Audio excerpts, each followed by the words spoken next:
A lot of football news from over the weekend. We'll start with what Brandon Beane announced to the media late on Friday, that the Bills signed not one but two defensive linemen that are going to be enduring 6-game suspensions for PEDs. Michael Hoyt, the defensive end / tackle that they signed from the LA Rams. Also, Larry Ogunjobi will be suspended 6 games, defensive tackle from the Steelers. Beane announcing that on Friday. Get more details on our website, WGR550.com.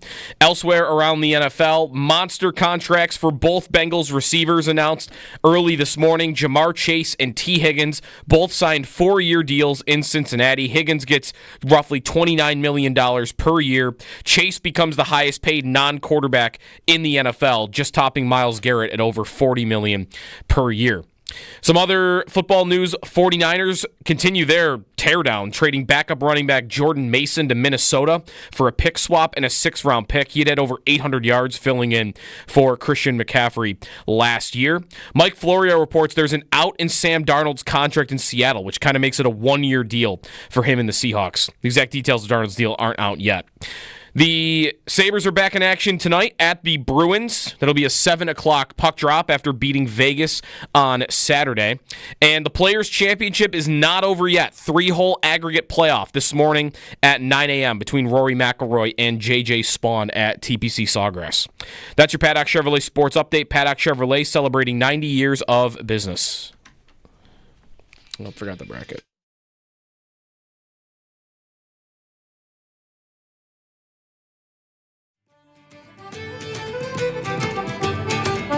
You're listening to Jeremy and Joe on Western New York Sports Giant, WGR Sports Radio 550.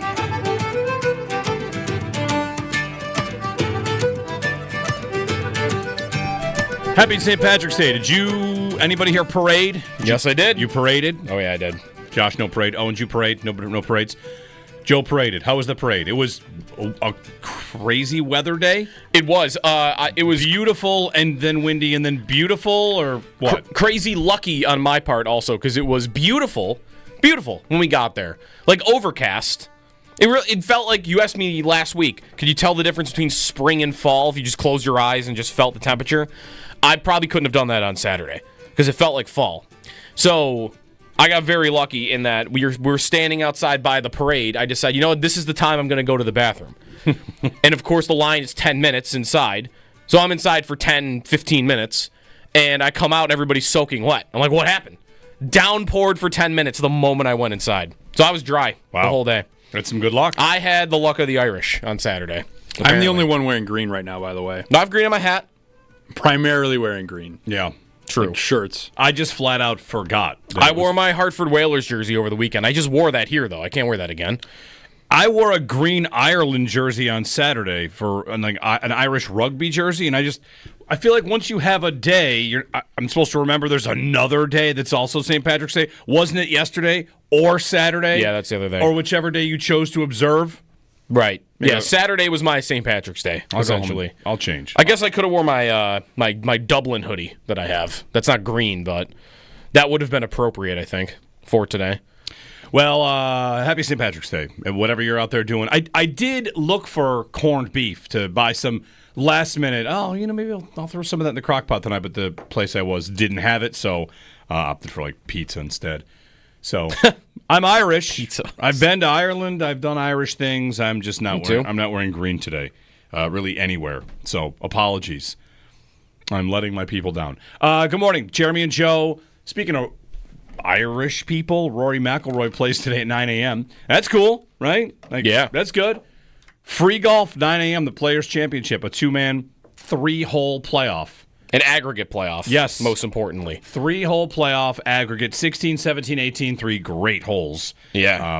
Stars of the show there, TPC Sawgrass. Thoughts and prayers to anybody that had a tee time at 9 a.m. today, because you got pushed, if in fact they booked out tee times for today. Rory. Yes. For Rory McIlroy and J.J. Spawn. You should at least get comp tickets, I think, if you had a tee time. Yeah, maybe. Maybe you would have been going anyway. I guess, so that was tough. I have 2 friends that are at the tournament. They were there this weekend, but they were not there yesterday. They wanted to go this morning. The only way you could go is if you had tickets yesterday. You don't have to buy tickets. You can't buy tickets. It's just present your Sunday ticket and you get to go on Monday. If you had a Saturday ticket, you can't go, apparently. Mm-hmm. So I wonder what kind of turnout they'll get. Decent, maybe. Yeah. It's only 3 holes. Who knows? Free golf, though. That's exciting. And morning golf, you know. It's a busy weekend. Lots going on. We've got the Selection Sunday bracket announcement. Yeah. So all that fun is out there to be had. Bracket stuff.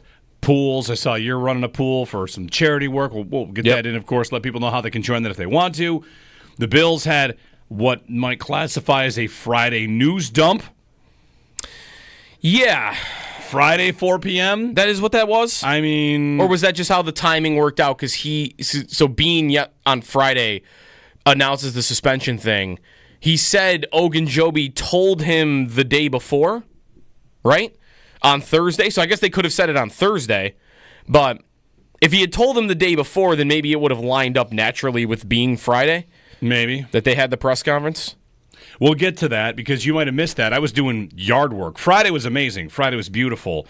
Out there, we were prepping for the twins' birthday party, and I had to do yard work and clean the garage fridge. That was a task I took on Friday. Yeah, this is a big one. You know, what beers have aged out, what sodas have exploded. Yeah, how do you know how long something's been in there? Yeah, you know. Because there's no expiration dates on those things. There's some where I saw a beer in there from Columbus, and I think that's at least 2 years old. I brought that back a long time ago. So, okay, kind of refreshed the stock in there, cleaned the yard, did some sweeping, uprooted some busted out plants that I'm ready to, so Friday was outdoors, beautiful. Saturday was same. With some dodgy weather. Mm-hmm. And yesterday, too. Yesterday, we went for a family walk trying to beat the rain. We did. Good. And then, you got inside and it got a little nasty and it got nice again. So, and now it's 30 degrees? Yeah, but just one day and then we're back, right? The real feel right now is 25. Yeah. So plan accordingly. Well, then we're back, and then we're back into spring. Wednesday, high of 66 and nothing higher than 57 for the next 10 days. So... back into blustery, wet spring, mud season. Looks like it's upon us. So, whatever. All right. So, we've got lots to get to. Sal will join us a little bit later. Evan Lazar on the Jets coming up at Patriots. Evan Lazar on the Patriots at 8:30. We'll talk about their pursuits this offseason, what they've done. And then overnight, the big news that dropped overnight was T. Higgins and Jamar Chase both getting huge contracts. Yeah. And what that all means. Some good numbers on that, interesting numbers on that. And mainly, there's an interesting conversation about their approach, about what the Bengals' approach is, because listen, we can all dunk on people for being right or wrong about things, and there's pretty random things to dunk on about, but I have believed the entire time, of course they could have all three of those players, and now they do. Burrow, Chase, and Higgins. Of course they can have all three. Why wouldn't they be able to? And here they are, they have all three. The question is, at what cost? Trey Hendrickson... not yet traded. We'll see if that happens. Their defense has been a truck fire. Mm-hmm. But the Bengals spend money. They listen to Joe Burrow. They paid a lot of money. And I saw a number. Do you want a stat of the day on the Bengals right away? Sure. Here are the Bengals, who, Bills fans, you have a odd relationship with the Cincinnati Bengals. Right? Don't we have one of those ones where they're not really that threatening unless they're on your doorstep, and then the scariest team on earth. I thought you were going even way back to when it was the biggest bromance imaginable between the Bills and Bengals, and then became hated, I guess. Maybe. It's like Thor and Loki. They kind of like each other at times. They hate each other at other times. Well, it's back and forth. Right now, what I think it is that there's plenty of Bills fans that are flat out afraid of Joe Burrow and the Bengals. Afraid. Okay. Here's your stat of the day. So, stat of the day is brought to you by Empire Electric. Your residential neighborhood electrician. Visit EmpireElectricians.com. The Bengals, when Higgins, Chase, and Burrow play, when all three play, their record in the last 3 years is 21-10. That's a win percentage of .677. There are only 5 teams ahead of that. Chiefs, Eagles, Bills, Lions, Ravens. Then it's the Bengals. Mm-hmm. When those three play, they're awesome. And when somebody's out, it's a little bit different. Even if their defense is a mess, they are great when those three play, and those three will play for a long time.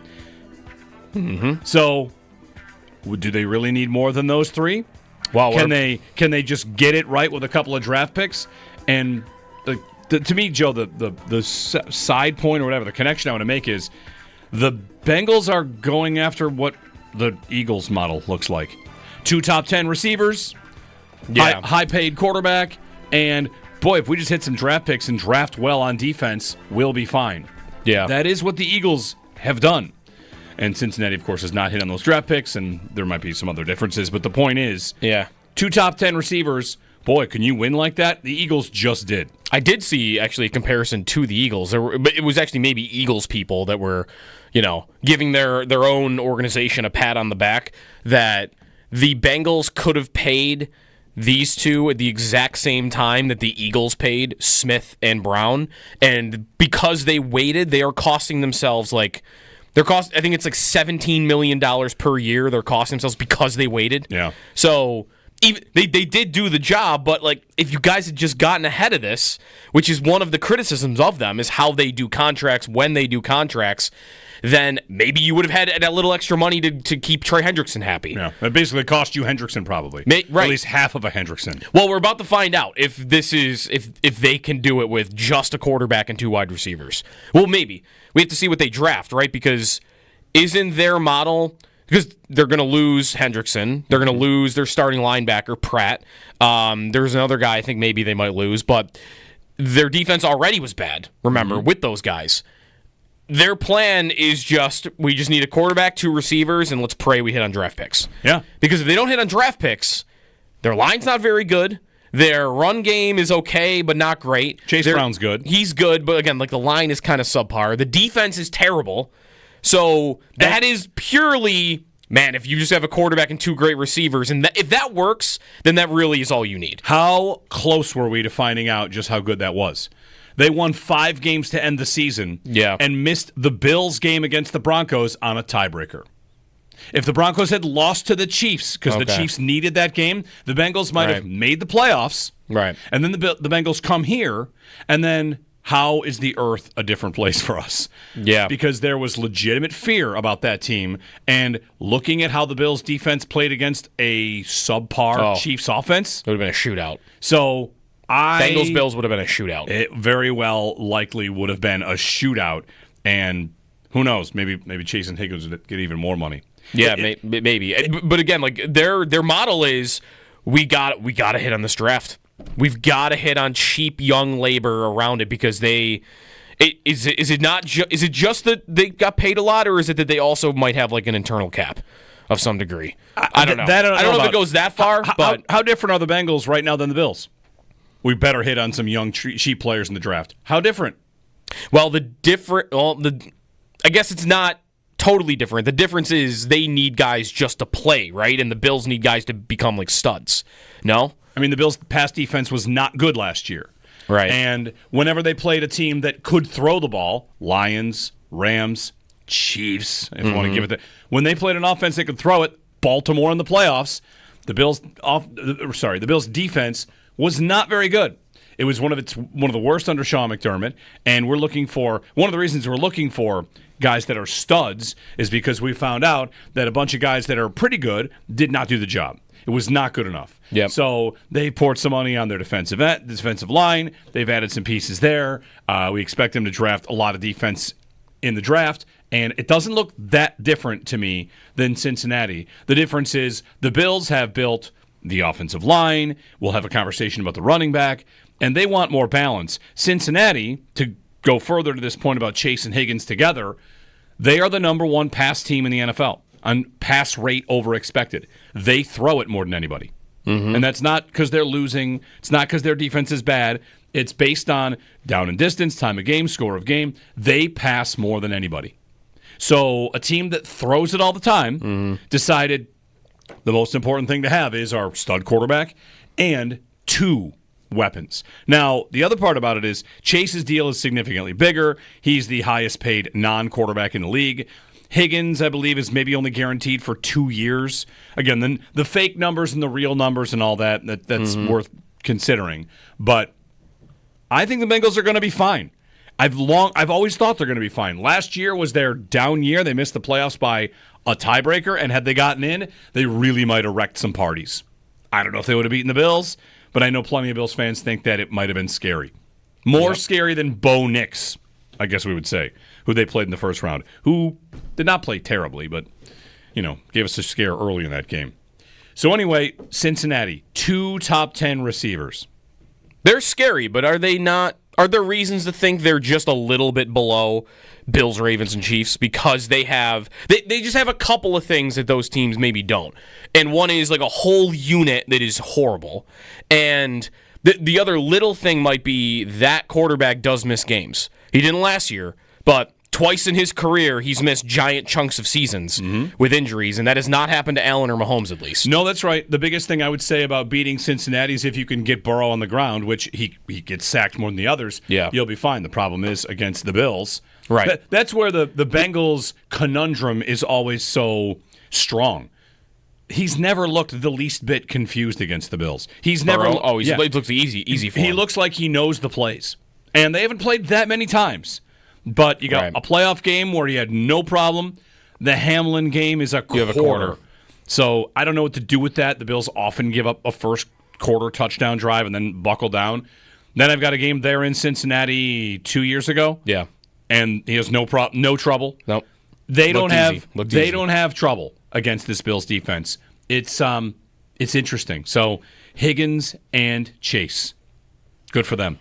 I'm happy for Cincinnati because then whatever, I'm happy for receivers all over there because I'm always happy for receivers. Well, I'm happy. Sure, fans, whatever. I kind of was hoping it would tear down there. I was hoping that all the dreams of the owners are really that cheap and they're going to find a way to blow it. Were going to come true. And again, there might be a consequence to this, but to me, this was the easy decision if you're them. Like, you take the consequences of, okay, we might have to lose Hendrickson, we have to lose a linebacker, or our defense might have to just be draft picks and young players because we can't lose this receiver duo. Right? It's like the one thing that makes you special right now in the league is you're one of, I don't think you could say Miami is this anymore. You're one of 2 teams in the league that can just line up 2 elite receivers at all times. Mm-hmm. And with an elite quarterback. You might be the only team that even touches that. Right. That trio, you go quarterback, wide receiver 1 and 2, they're the best trio in the league. Mm-hmm. So you can't let that go. But I was rooting for them to let it go. Look how long it took them to pay Higgins. I really thought the whole time there was a chance that would be at least the one part of it that would blow up. I don't know if I ever really got to believing Chase would. How much of you rooting for it to blow up was, I really hope it blows up, not just because I'm here to watch, a car wreck, but because I'd like to see an AFC team taken apart because they're probably a legitimate threat. Oh, yeah. No, that's 100% the reason. They've looked great against the Bills. They've looked like they've had no problem at all. They're the one team that has figured out how to beat the Chiefs, right? At least in the playoffs. So, yeah, take them out. Behind the shed, let me see them go down. And I don't think are going to go down just because their defense is bad. I think maybe the regular season will be a little bit more of a struggle, and maybe they'll be on the road more often than the Bills or the Chiefs will, right? Their division is tougher, for sure. They have Baltimore in their division, so them opening the playoffs on the road maybe you would even say is probable. But I've seen them beat the Bills on the road. I've seen them beat the Chiefs on the road. Yep. So road might not really care if they're on the road. They've done it twice. The two teams that are constantly above them. 803-0550 if you have a thought on this. 1-888-550-2550. Yeah, you mentioned their defense is terrible. I guess part of what you want to do here is decide how much of their sample size do I want to use. Is it just last year? Last year, their defense is terrible. Yeah. The year before, I got to remember the Bengals seasons because Burrow misses a lot of the year before, right? Yeah. So he played 10 of those 17 games. Right. And do I want to throw out that season because they got Jake Browning, although Jake Browning went in and played relatively well. What I've got for Cincinnati is a Super Bowl appearance. They did it on Burrow's rookie deal, and they did it when these receivers were cheap, of course. Mm-hmm. But they made a Super Bowl with what they have. Their defense at that point was the Lou Anarumo. Everybody loves this guy. He should be a head coach. Why can't McDermott be more like Lou Anarumo, cooking up a plan to beat the best? And then that guy got fired, and now he's with the Colts. Yeah. Right? So even that little superpower we thought they had in their defensive coordinator, that went away since Bills and Bengals last happened. It will happen this year. They'll play in Orchard Park. the Bills have a murderous schedule coming into town this year, and one of those games will be Cincinnati. So the next step, and I know we don't really care about anything until the playoffs, and that's probably where we'll live again, Joe, but that might be the biggest regular season game of the year for the Bills, or at least for Bills fans. Yeah. Oh, what happens in Bills-Chiefs? Who cares? Playoffs only matters. What happens in Bills-Ravens? Really, who cares? We know they can beat the Ravens if they lose to Baltimore. Last year, they lost 35-10 and then beat them in the playoffs. We'll feel like they could beat yes. them. Yeah. If they lose to Cincinnati, what are we going to think? They can't beat that team. Mm-hmm. And that's the one we'd like to see proof that they could do it. Yes. That might be the regular season game we just key in terms of I'm really going to want to see my team beat these guys because they have not. Allen has not beaten Burrow since those two became, who they were. Yeah. And Higgins and Chase will both be there. Last 4 years, Cincinnati defense DVOA, starting at last year, by the way. Last year, 27th. Year before, 23rd. Year before, 7th. And then the year they went to the Super Bowl, they were 16th. Mm-hmm. So they had one top 10 season in there.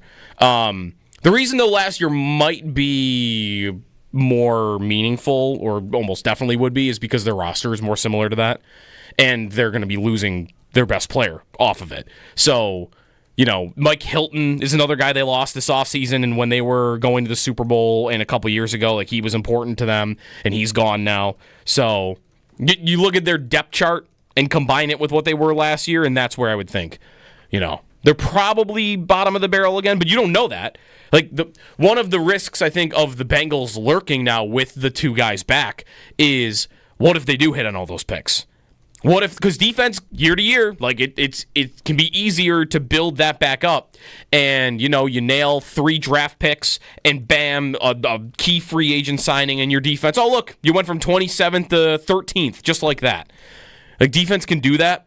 And if they were to accomplish that, they're right back to being every bit as good as these teams at the top. Yep.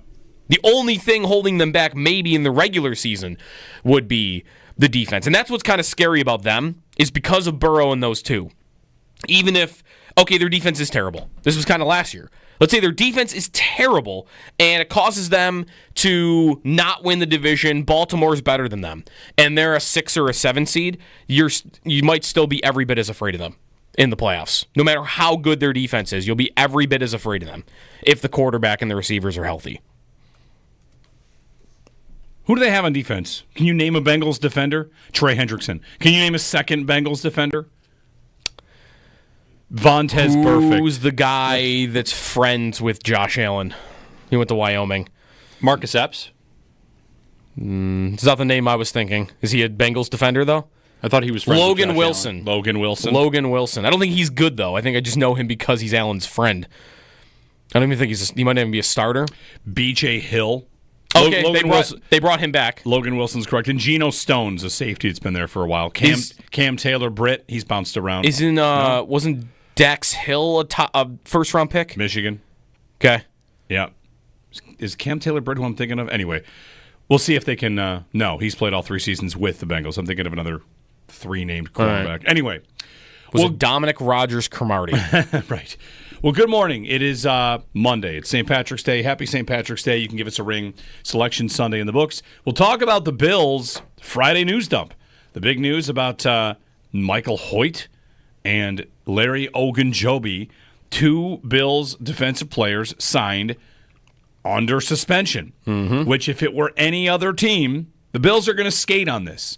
If this was Dallas, if this was... What franchises would be mocked? The Jets into oblivion. The Raiders would be. Yes. Mm-hmm. The Bills have signed 2 players about to serve suspensions. Yeah. And like you said, did the timeline just come down that way, or did they sneak it in on a Friday at 4 p.m. when I was doing yard work and listening to the show from the Bulldogs? Like, I'm sorry, what happened? Everyone's reaction was exactly, what? What happened? I was listening to Being Live and I had to rewind because I'm like, he didn't just say that, did he? That he basically they're both. Yeah. And that they would not have signed Ogunjobi? And yeah, he just admitted that up front. So now there's a guy on the team that they wish wasn't? Kind of? When we get into it, I'll tell you why I don't think he should care. All right. Or why even if he knew, he should have just done it anyway, which he did end up doing it. Anyway. Yes, they did it anyway. So we'll play clips, parts of Bean coming up at 7:00. If you missed that on Friday, we'll get a little chunk of it. We'll stop and start and kind of go through as we get the Bills' side of the story. Michael Hoyt's defense of his own test. If you haven't heard it or seen it, you know how it goes. Guy gets tested positive. He says somebody let him down. It's hard not to believe him. Like, he's convincing. In his delivery, everything he says about it. I don't know this guy until he signs with the Bills. He goes up there and he gives his explanation, and it is very convincing. Do you trust people that do that? That's each person's decision, I guess, whether or not you believe them. But it's not like this is a 10-year Bills vet we've known, like Matt Milano all of a sudden. Oh, wow, that's weird. I trust Milano. There's a guy that shows up, and the first thing you learn about him is this. So less than ideal, clearly. 803-0550. Jump on the chat on YouTube if you want. You can comment along the way. The Sabres won against Vegas. We didn't mention that. We can, of course, get to some of the highlights of that game, which was a good time, and plenty more. Jeremy and Joe on St. Patrick's Day here on WGR.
Bills announcing on Friday that they have 2 defensive linemen that they both just signed that are about to go through 6-game suspensions for violating the league's PED policy. Michael Hoyt, formerly of the Rams, and Larry Ogunjobi, formerly of the Steelers, both getting suspended 6 games each for the beginning of this season.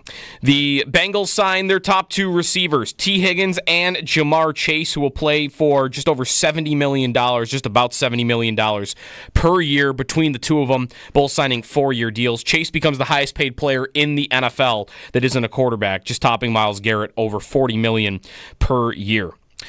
The NCAA tournament bracket field was announced yesterday. The 1 seeds, Duke, Houston, Florida, and Auburn. Those teams winning their conference tournaments. And for Big 4 college hoops locally, St. Bonaventure makes the NIT tournament. To the Sabres, they win over the weekend against Vegas. They're back in action tonight against Boston at 7 o'clock. Rory McIlroy and J.J. Spawn will play a 3-hole playoff this morning to decide the winner of the Players' Championship. First tee-off is at 9 o'clock for those two. Those are your Paddock Chevrolet sports headlines. Paddock Chevrolet celebrating 90 years of business.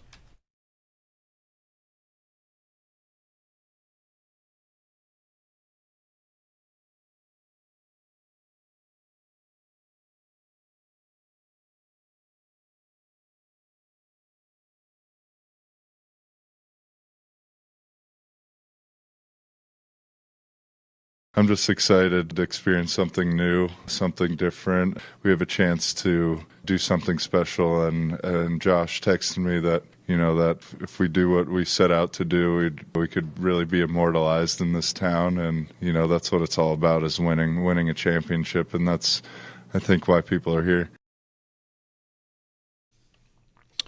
Joey Bosa, part of the Bills' series of press conferences. We'll play some of Brandon Beane's clips at 7 o'clock. We got free golf on the way today, the Players' Championship. Man, 2 rotations by J.J. Spawn's final putt, and we would not have free golf this morning at 9 a.m. That's right. He almost made, 30-footer to win? 17 was playing tough yesterday. Yeah, 18 was playing tough. 18 playing tough as well. I saw the stat as they were finishing that Tommy Fleetwood was the only player in the whole field to birdie 18 yesterday. Yeah. Rory had birdied it the previous 3 rounds and came up with a par yesterday. So Rory and J.J. Spawn, 9 o'clock this morning from Sawgrass. The thing about Rory here, I was thinking about this. I mean, if Spawn hits that putt and it's over and Rory has blown a 3-stroke lead on the back 9 at Sawgrass. He missed a short putt again, right? He missed a 4-footer, 5-footer? What was the one? He missed a birdie putt that was pretty short. Yeah, it wasn't as egregious as the ones he missed at the U.S. Open. No, it is funny. It's one of the things about golf. Rory played a lot better than Spawn and scored better than Spawn yesterday because he was down and they finished tied. Yet you're the guy that will be viewed as choking because you blew the 3-stroke lead. I mean, Spawn. Right. Spawn was the leader going in, though. Yes. Right. It's the funny thing about choking. And with McIlroy, the other thing is he hasn't won a major in so long, and he just recently had the U.S. Open happen where he missed a couple of putts. It's a great example for all sports, which is you are what you last were, right? Mm-hmm. What's Mahomes right now? He's one of the all-time greats, but how did he play in that Super Bowl? Oh, boy, he was a mess. I mean, he couldn't get anything going. He, of course, got pressured, but he didn't play well. And immediately after that Super Bowl, you had the Brady hive say, Tom never had that game. You can't be that good because Tom never had that game. You are your last game. Really, that's what you are, your last game. Mm-hmm. And for McIlroy, man. But he's been building up to this. But if he wins this, all of a sudden he'd be the first European player with 2 Players' Championships. Mm-hmm. He's got all the majors. All of a sudden it's bam. Rory's back. Here's the resume builder. Instead, if he loses, it's this guy can't finish. Yeah, which he's kind of earned, though, right? A little bit. He would. I mean, I was looking at this yesterday. He won the Players' Championship, and this how long it's even been for that. That Jim Furyk was the runner-up when he won the Players' Championship, and he's got.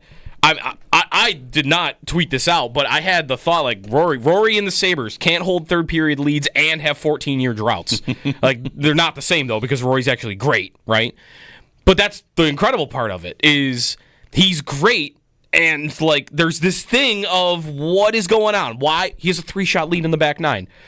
How are we still playing golf? He even kind of said it yesterday in the post interview. Like, he's kind of bewildered by it, I feel like, at times. Like, what is going on?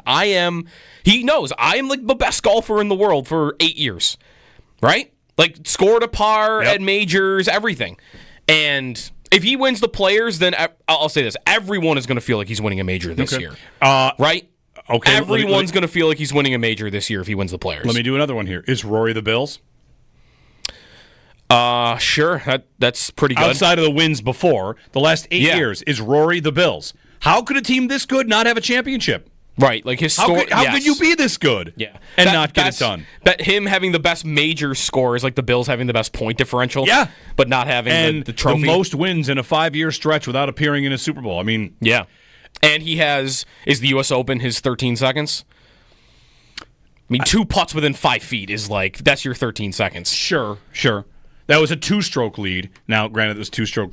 Again, whatever. We get into some the nitty-gritty of it. It was a 2-stroke lead, and Bryson was about to play a birdie hole. So sometimes, whatever. Is it going to be at all more excruciating for him if he wins the Players and doesn't win a major this year? No. Because it's like, he won the 5th major, but he still can't win the major. No, winning is winning. Right. Winning is winning, and this is if you can win any event that's not a major, it's usually this one. 803-0550. So free golf on the way today, 9 o'clock. I'd have thought, here's a golf thought for you. And we get to the Sabres in a moment, who played this weekend and won in a shootout against Vegas. Justin Thomas bogeyed 18. Was it Friday? He was going for the course record. Yeah, he played insane. And he bogeyed 18 to tie the course record. He only needed a par to set it. And I had the thought, you're Justin Thomas. What would be better? Finishing 4th? Or finishing 40th, but getting the course record along the way?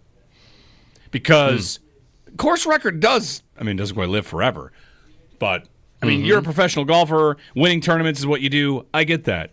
To be able to walk off of Sawgrass and they put your name in the clubhouse as the lowest score ever on this course is me? Mm-hmm. Yeah. I think I'd rather have that. I know it's not winning the tournament, but it's pretty great. I'm in the clubhouse somewhere with that, right?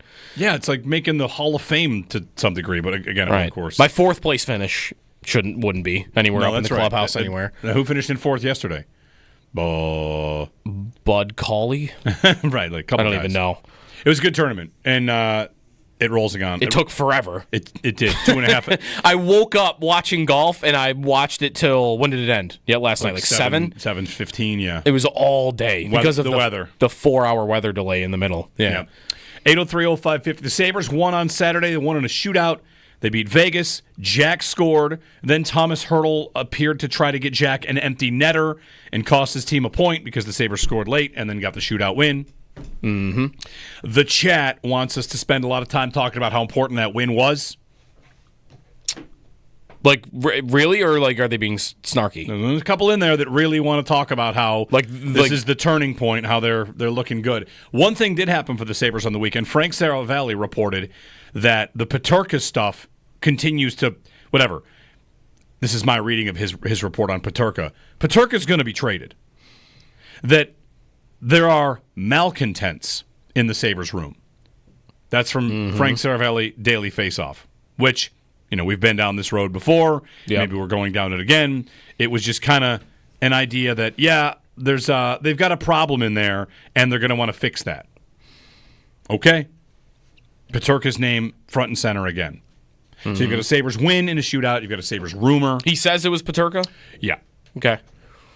On the idea of pay, and he needs a contract this summer. Maybe it was more on the idea of Peterka being moved. Said the belief is there are a couple of malcontents in the Sabres room. Right. Which, tell me if you've heard that song before.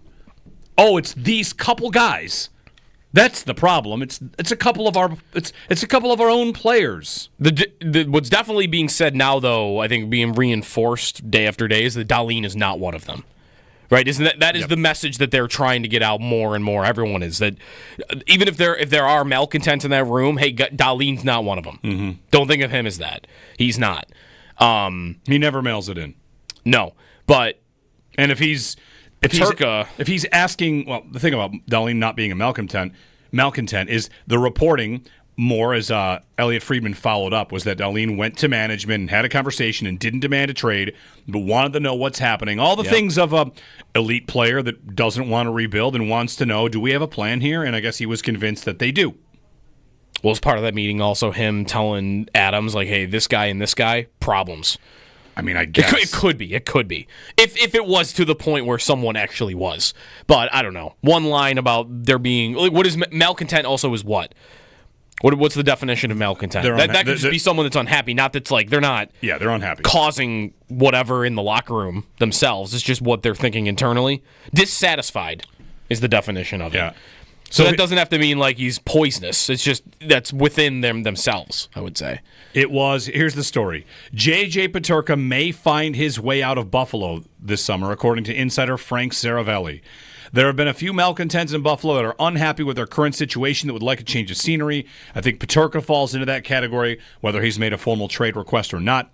He got leverage at some point. He's a pending RFA. He needs to sign. They can make him a qualifying offer. They can offer him a long-term contract. My question is, will he sign it? If not, and he signs an offer sheet, then what? What are the Sabres going to do? He may find his way out, whether the Sabres want him to or not.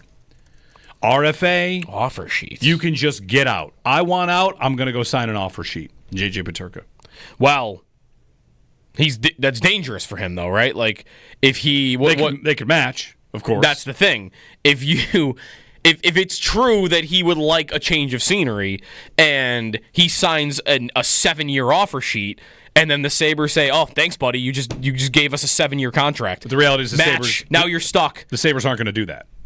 If they know he wants to go, they'll let him go. They should. It depends what the compensation is. But Kevin Adams doesn't want to make trades for draft picks, and offer sheets are trades for draft picks. Well, he's not getting more. Can we agree he's not getting more than $9.1 million per year? Yes. Okay, then it would be unless this changes this offseason, it'll be a first, a second, and a third. Okay. Is that a good trade? No. I would say probably not. No, I would not trade, especially if it's a good team, I would not be trading Peterka for a late first, a late second, and a late third, personally. So, no, that's not a good trade. Right. So what are the Which Sabres? is why I would match. And then trade him. Good luck. Right? Good luck. Now you've got a guy that wants to go someplace. Does the deal they signed include a no movement clause? Are you matching that one? That's another good question. It's a no movement clause. This is why offer sheets don't happen very often, I think, because teams don't want to deal with this. It's a great look into how it could happen. Yeah. The Rangers. But what I'm saying is, even Peterka might not even dare to sign the offer sheet if he doesn't have a good idea of what the Sabres would do, because he might not want to even risk it. If he really didn't want to be here, even if you think this GM's going rogue, he might be on his last legs on the job. Maybe he's desperate, and I don't want a desperate GM matching a 7-year deal and keeping me here if I don't want to be here. That's what I'm saying. He might not think it's worth the risk. Saravalli, or another insider in this article it's linked, says the Rangers offered a first-round pick plus a legit NHL roster player. So a player and a pick was offered to the Sabres. I bet they offered Kreider. Maybe. I bet they offered Kreider. So a player and a first. Okay. And one other team made a legit offer. The Sabres did not want to move on from him yet. So follow this down the road. The trail of breadcrumbs here. If the Sabres think he'll sign an offer sheet, which of course teams should do. In this case, let's say you're the Rangers. They wouldn't take Kreider in a first. Let's give him a first, second, and a third. And we'll include a full no-move clause if we want to do that, because the Sabres would be terrified of that. Now, Peterka's here, doesn't want to be here, and is holding you hostage. So if you're the Sabres, what you do is you start trade talks before it gets there. And you make it look like it was our decision to make this move. We know this player wants out. We know he wants to sign somewhere else. We're going to act on that, and we're going to move him fast. So I think the Peterka trade wins should continue to blow. And, again, malcontent, that's what you do to a player that wants out. You label them that. I mean, the Sabres would have had who? Was O'Reilly that? He lost his love of the game. Again, I don't need to make Peterka the same as every single one. One of the guys got booed pretty lustily on Saturday. Jack, malcontent. I'm sure he's content now. So it's a sticky situation for the Sabres, and I think that the Peterka smoke is legit. Like, you should definitely believe that Peterka is potentially on the move this summer. So the bullpen wanted us to talk about how important the Saturday win was, and we just spent 10 minutes on Peterka getting traded. I mean, isn't it more important than a random shootout win? Yes, 100%. It is nice to beat the Vegas Golden Knights, though, and I'm happy for all the people that are there. Fun day to be in the arena. As long as you stayed to the end. If you bailed, that's tough. Right. I mean, when's the last time they scored a goal that late to tie a hockey game? Ooh. It was 13 seconds to go. I can't remember the last 13 time. seconds? Justice. 13.6, I think, if you want to be specific. 803-0550, 1-888-550-2550 to join us. Sal, 7:30. We'll dig into the Bean news that he dropped on Friday and whether or not it matters that much that Michael Hoyt and Larry Ogunjobi will miss 6 games. Jeremy and Joe here on WGR.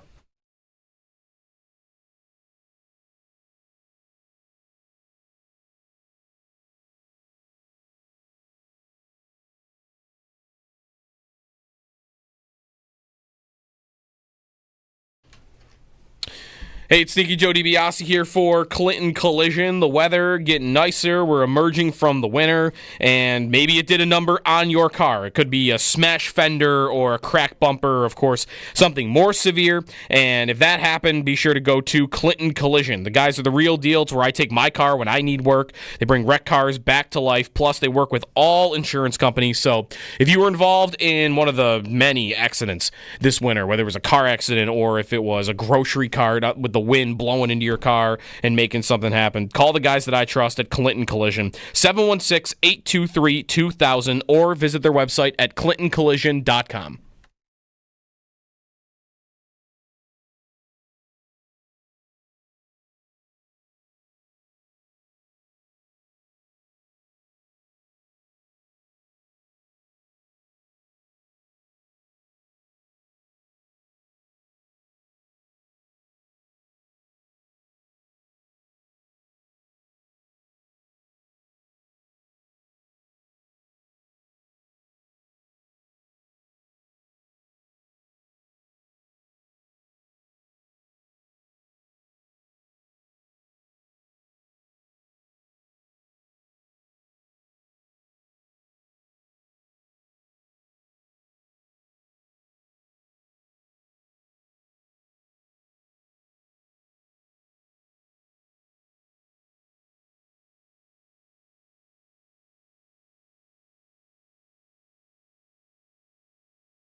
close to the win, that close to just the second birdie of the day here. Oh, wow. But we've seen some wild stuff happen on this green the last couple of years. Wyndham Clark's wicked lip out last year. That just coming up a couple rotations, maybe short. 9 a.m. today, the Players' Championship resumes. That was J.J. Spawn. Just short on what would have been a very long putt. So Rory and Spawn today. Starting at 9 o'clock. Were you watching when Alex Smalley hit his shot on 17? It was maybe one of the most dramatic golf shots in history. That is the one that...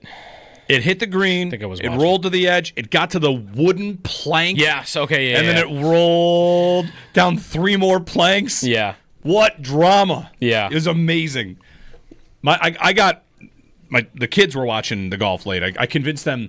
So our youngest's name is Aurora. We call her Rory.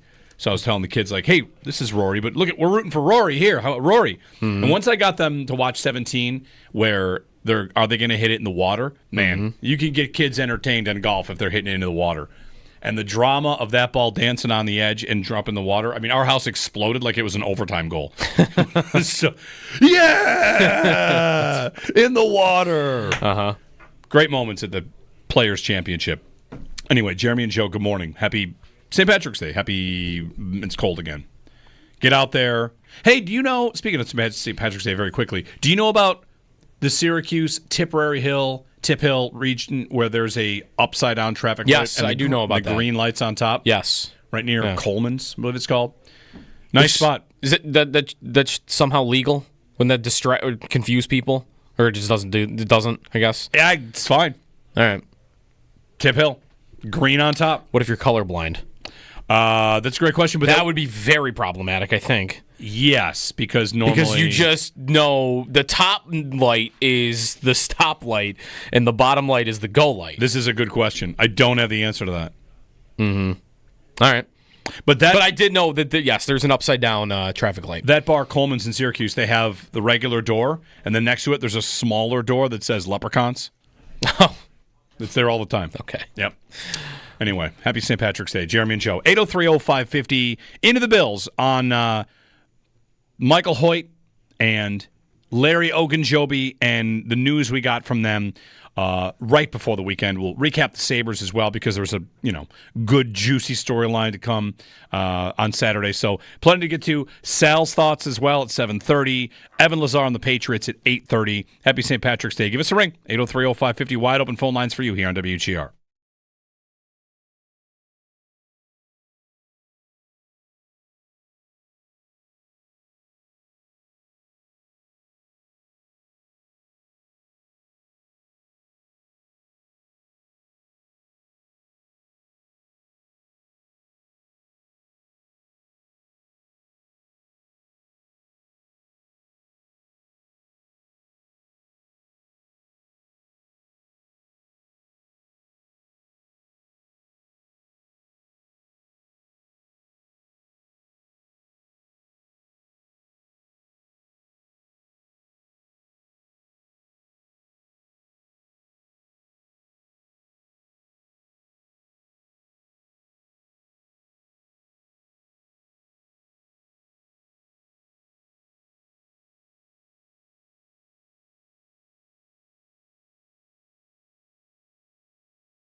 The Bills have not one, but two free agents signing defensive linemen that are getting suspended 6 games for violating the league's PED policy. Brandon Beane announced that on Friday. Both Michael Hoyt, who they signed away from the Rams, and Larry Ogunjobi, defensive tackle from the Steelers, that the Bills signed to deals last week, are going to get suspended 6 games and miss the beginning of the Bills season. They can play through the preseason, participate in training camp, and then once the regular season begins, they have to be away for 4 weeks and then not be able to play until week 7.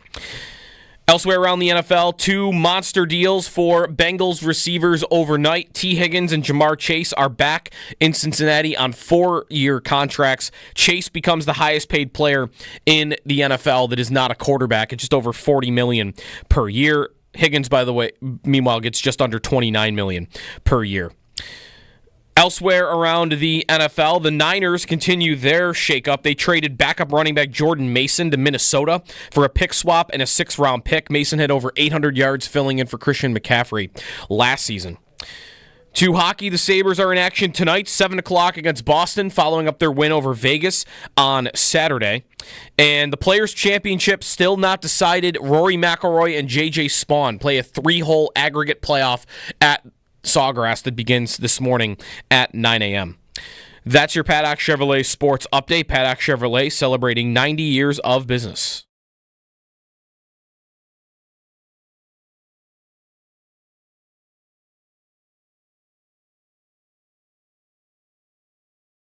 McLeod up top, looking for Tage. Stone knew it, so he gets in the way. Byram keeps it. Up high, 15 seconds. It scores! Rasmus Dahlin! The captain buries it! We're tied with 13.6 seconds to go! Alex Tuck takes the puck at center. To the right circle. Tuck works in, scores! What a move! Dorofeev, Luukkonen one-on-one. Dorofeev stopped by Luukkonen. Sabres win! Sabres win on the weekend. Good morning, Jeremy and Joe. We'll talk with Sal at 7:30 on the Bills news on Michael Hoyt and Larry Ogunjobi and their PED suspensions. Happy St. Patrick's Day. The Sabres won. What did Rasmus Dahlin say after the win? You still got that, Josh? He had that ready because the Sabres got their win. Mm-hmm. He said, the vibe's different. We've kind of figured it out now. It's just something you say after a win, I think. It's what I say after I birdie a hole because I hit a fairway in a green and then hit a 7-foot putt. Like I think I got my swing. Yeah. I think I figured something out here. Like, buddy, you're 12 over through 9 holes. Yeah, but I think I figured out what I was doing. The Sabres were 3-6-1 in their last 10 and got a shootout win against Vegas. And they're still in last. They're in 29th. Yeah, last in the East, sorry. They're going to finish in last in the East, I think, too. Yes. They're going to go from December, I think 14th is the date, to the end of the season, never exiting last place in the Eastern Conference. That's something I had the stat for you on them on that last year. Is that last year on December 20th they were 7 points out of the playoffs and they finished 7 points out of the playoffs. Basically, we've seen them fall off early and then steady. Yeah, but steady's not going to get you back where you were. So. Whatever. There are things to, of course, like about the Sabres. There's things to not like about the Sabres, but they played well. They outshot Vegas. They had more shot attempts than Vegas. Like they outplayed them in the game and they won. But something I can't say it enough. The Sabres are not unique in they have great games and they have bad games. And if they only just played like they did all the time when they were great, they'd be a great team. There are 82 games. Every team in the league has great games. San Jose walked into Buffalo last week and won 6-2 and looked dominant. I guarantee you Sharks fans said the exact same thing. Like, if they just play like that, it's the NHL. You're going to have good games. And they had one on Saturday. They were the better team. They beat Vegas and they looked better. I thought all the stats back that up. At least most of them do. So they had a good game. They had a great game. The main thing they got to do was spoil a potential. They lost to Vegas and Eichel got the game-winning goal. And I mean, if Hurdle gets it to him, Eichel has 2 goals, which of course I saw the head coach, the Knights coach, said I really wish he had shot it at the net there. because that would have been a 4-2 Vegas win. But Eichel got booed, and it was pointed out, somebody pointed it out, and I thought it was a good point. He is the only one that gets booed of the guys that comes back. Like Reinhart doesn't, and I don't even know who else would. Ristolainen should. It's worth pointing out. Jack's the only one that's going to consistently carry the puck to give you a chance to boo. But whatever. He's the one that gets booed every time he touches the puck. And that's fine. How much of that is his situation got dragged out and the others didn't? Or is it more just he was the best player? Did O'Reilly get booed the first few times he was back? And it just tapered off because he had been back so many times? It probably comes down to the first time he came back when he said it's the loudest I've ever heard the building, blah, blah, blah.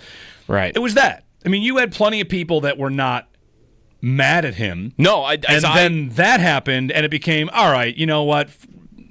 Screw you. As I would recall, I was in the building for that game, and everyone was having their fun. That game began, the first game back. And he was getting booed. No doubt. Loud boos every time he touched the puck. And then the Sabres put on the Jumbotron the tribute video, and it was mixed. But I, to this day, will tell you, in that building, the cheers were louder than the boos. So when it was time to show respect, not everybody did, but a good portion of the fans did. And then he went out after the game and said that it was the loudest he ever heard the building and took a shot at the fans. And then it was times 100. Right.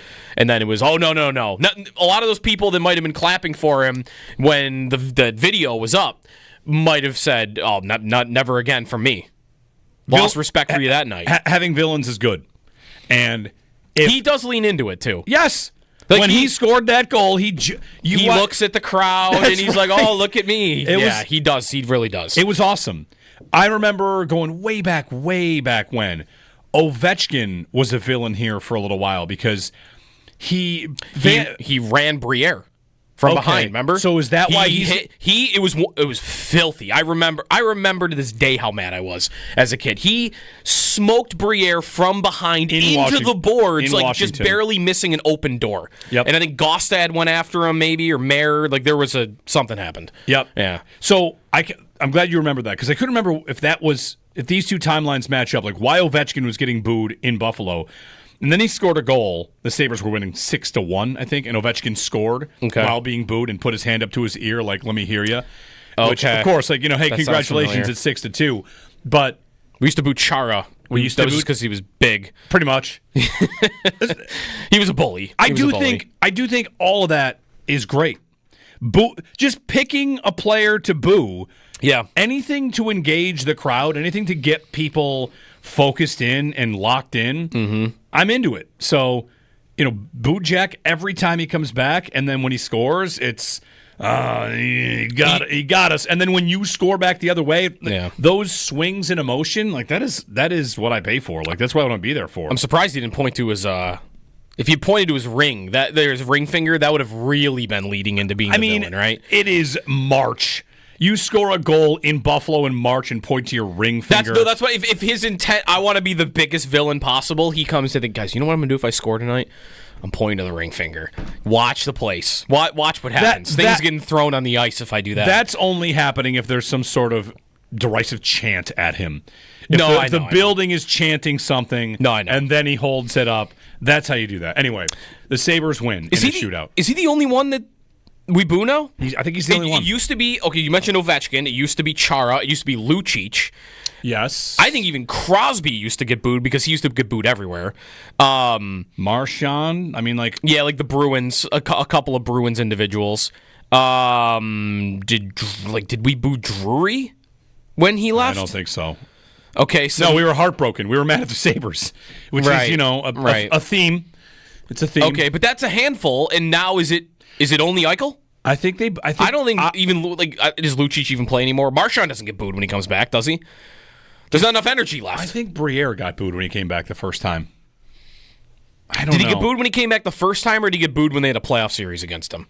Maybe both. And there was it's more infectious. There's more energy going on. It's tough to remember. Yeah, but anyway, whatever. Good. It was great. It's good for the energy. It's good for the vibes to have that kind of juice in a building on a Saturday afternoon. Cool. I mean, the story's pretty cool in that, hey, the guy that got out scores what you thought was about to be the game-winning goal, and then the guy that there was a report about wanting out and said he doesn't want out is the one who scored the tying goal at the end. Not bad. Not bad. I'm not here to tell you the vibes are different or that there should be anything meaningful taken from that win on Saturday for them long term. But still, nice. You go to the game, you spend money on it, and you get a good result, and you have a nice day. Like that is the bar right now. Yep. That's the bar. Fans leaving the building, not mad. Could I make one, I don't know, you let me know if this is a fair complaint. So Cooley got rocked. Yes. Absolutely rocked. And Krebs drops the gloves. He gets a 2, a 5, and a 10, which is, annoying. I think absurd, given that he, Absolutely. The other guy dropped his gloves at almost the exact same time that Krebs did. And Krebs got a 10. The kind of hit that Cooley got, and the way he got hit and how it got hit, I know it's, clean, sure, fine, right? Looks shoulder-ish. I don't know. He hit the head. I haven't seen any supplemental discipline, any talk of a hearing, any talk of a suspension. I thought the league was supposed to had changed to, it doesn't matter if you jumped, it doesn't matter if you hit him with your elbow. If the main point of contact is the head, that's a penalty. I thought that's what the new rule was, but maybe I'm wrong. Well, here's my thought on it. So Krebs responds, and that's fine, right? The Sabres didn't do the thing where nobody responded. Right. If we were being picky, is what they did the bare minimum? The absolute minimum. After Cooley gets hit? Yeah. Krebs does the thing, everybody stands around, watches, taps their sticks on the ice, and they go back to their jobs. It's the bare minimum you could do. And we've been mad in the past when they don't do anything. Like, come on, someone's got to do it. And I just picture someone who is mad at Owen Power all the time, that they're really mad about that right there. He's standing right there. And it's just, I'll stand here and tap my stick on the ice because Krebs went and did it. Well, the more we get away from Thompson getting hit and nobody doing anything, isn't that mostly now just about Samuelsson and Power? Yes. And that's it. Did anyone ever have a question that Peyton Krebs wouldn't have jumped in and fought somebody even 5 months ago if somebody got hit? Right. He's a guy that does it. Yeah. No question about Krebs. No question about Dahlin. No question about Thompson or Tuck. Tuck did it the other night. Right. The whole thing was made about the entire team, and I think that's fair because one guy wears a letter and the other guy's on an 8-year contract. But that whole thing was about two guys. The whole thing is about two guys. 2 6'6" defensemen that refuse to do anything when guys are getting run. Right. That's who it's about, I think. But, okay. Do they also only do the bare minimum because Krebs gets a 2, a 5, and a 10? Well, I mean, are they willing to do more if they're not already down shorthanded? Maybe not. Maybe they wouldn't. Wouldn't I say that a team that's got more sandpaper, jam, grit, tough to play against, they do a lot more before those penalties even get called. There's 3 guys in there going nuts because they don't like that happened. But whatever. Maybe it's picky. It just happened in the moment. It was a big hit, and there's Krebs. He's down on the ice without his helmet. You'd expect it from Krebs, and there's still, somebody else did it, I'm fine. We had a meeting about this. Somebody did it. Okay. I don't have to do anything. No, what people want to see is Power doing that. Yeah, even if he gets his head caved in, they just want to see him show up. Not even that. Show up to the party. Just grab a guy and hold on for dear life and don't even fight. Just that. You're invested. Anyway, 803-0550 and 1-888-550-2550 to join us. What else? So we'll talk to Sal coming up at 7:30 about Michael Hoyt and Larry Ogunjobi, who will be suspended for the first 6 games due to performance-enhancing drug tests that leave them unavailable. The Bills have signed 2 free agents that are going to be on suspension. And if you missed this on Friday, wanted to play a chunk of this. Wanted to play Brandon Beane explaining this because this comes down on a Friday, late, kind of caught me by surprise, and here we are just kind of left with this. Wait, you signed a couple of free agents that are unavailable? Did you know? When did you know? What do you do about this? So let's get you a little clip here of Brandon Beane on Ogunjobi and Michael Hoyt yesterday announcing. We'll stop and start this as we go because if you missed it, the explanation comes straight from the mouth of the GM. While I'm on those guys, there's a couple things. Part of the delay with Larry was around this time after we agreed, he got a notice that a PED pending suspension. So he came into my office yesterday. We did not know it when we agreed the other night. So had a conversation, and I give him credit because it's early in the process. The league doesn't even know about it the way that it's done by an independent group. But he was very forthright. He was Pittsburgh's man of the year. Like, he's a good man. He's played 8 years in the league and never had a blip. And so, that's obviously frustrating for him and a little bit of a setback for us. And so, but we've talked it through. We're in a good spot, but that's part of the delay. We did get him here yesterday, and there's some contractual things that we've had to work through. And so he hasn't officially signed yet, but he should be signing shortly. So he will be out the first 6 games. And the second curveball here is Hoyt we knew about. So we were aware of his, and I would not have done 2 guys, but we did a 3-year deal with Hoyt knowing his situation. Same thing, he's been in the league 5 years. I think his was earlier. We were made aware of it. There's a thing we can get with the league that we can find out his status we knew, and we talked it through with his agents. So it's not ideal to have 2 guys with that, but both guys have never had any issues off the field. And, it's a tough lesson of where do you get your supplements or whatever happened. And, my understanding from Mike thinks, he knows what happened, but Larry does not know, still looking into it, but wanted to just expedite it and be done. He could have drug it out. So we're going to have to kind of treat this as if we know now that a couple of guys are, injured in camp, and you're going to, you put them on IR to start. So the way that would work, those guys will be out the 6 games. They have to be out of the building 4. And then they can come back for 2 and begin play week 7. So they'll be with us in the off-season program, the training camp, and then when you make the 53 cut.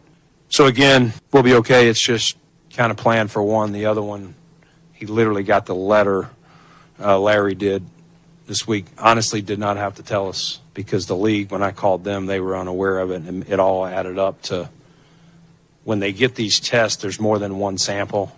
There's one sample, and then like 3 weeks later is the next sample. Until both have been tested, the league is not made aware of it. And so, but again, we'll embrace those guys. And if they were guys this had happened before, we probably would have avoided them. But again, Larry's been in the league, man of the year, 8 years. And again, he doesn't, you can ask him, but my understanding is he is not knowing what exactly occurred. And so we'll see. All right. There's the rundown. Mm-hmm. There's how it sounds. There's what it really means. Mm-hmm. And the look of it is terrible. Yeah. But I don't know, Joe. I'm a little bit inclined to say, should anybody really care that much? Okay, Hoyt. Let's go one at a time.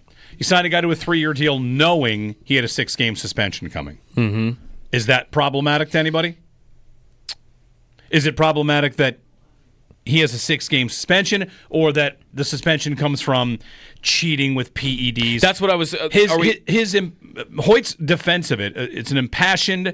I take this seriously. Blah blah blah. Every athlete that does this has the same response, and you can decide whether or not you believe it or not. To say one guy thinks he knows how it happened, the other guy's still looking into it. Like, you got the same trainer for a long time. Yeah. Whatever. I'm inclined to say it definitely looks bad. And one thing Brandon Beane is very good at is making everything seem okay. Like, I'm sure 30 minutes before that press conference, he's like screaming at people. Throwing things in his office, maybe. Yelling at Ogunjobi's agent or something.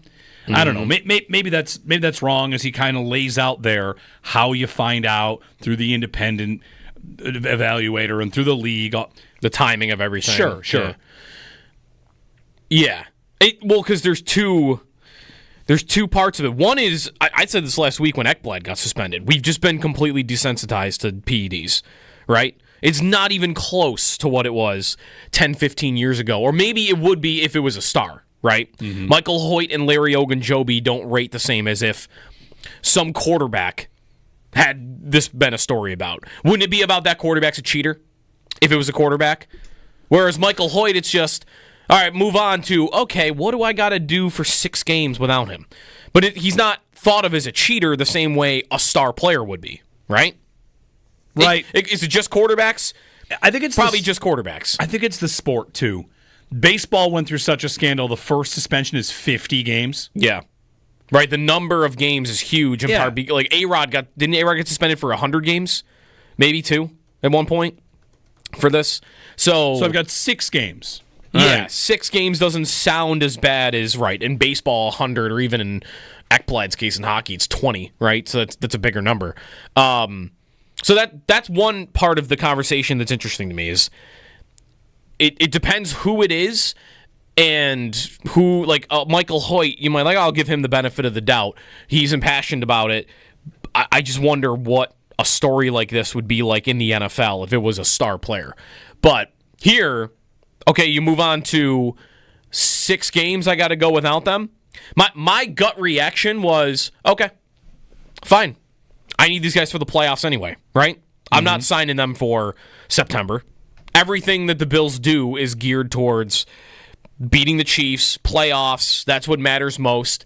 And they talked about like their division is most important, and that's first. But I don't know, maybe this is too easy to do, but I kind of assume they're going to win the division.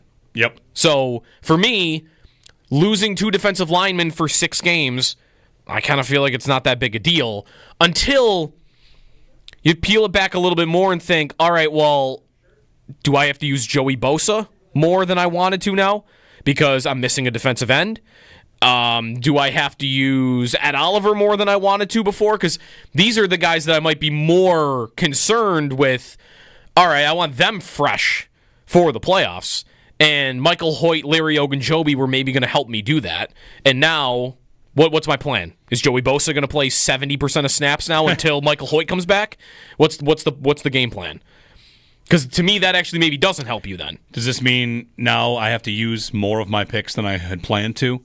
Because I have more jobs available? That I hope is not the case. I have 2 jobs available for 6 weeks I didn't have before. But making draft picks with 4-year contracts based on 6 games in September and October, well, I mean, to me is nuts. You might use it and go to a practice squad, whatever. We're probably too We're probably too far down the road on this. But in general, I don't know that I want to care that they're going to be out for 6 games because what I care about is what are they going to do for me in December and January. How good of a defense is it for Bean to say neither one of these guys has had a blip in the past? And if they had, they probably would have steered elsewhere.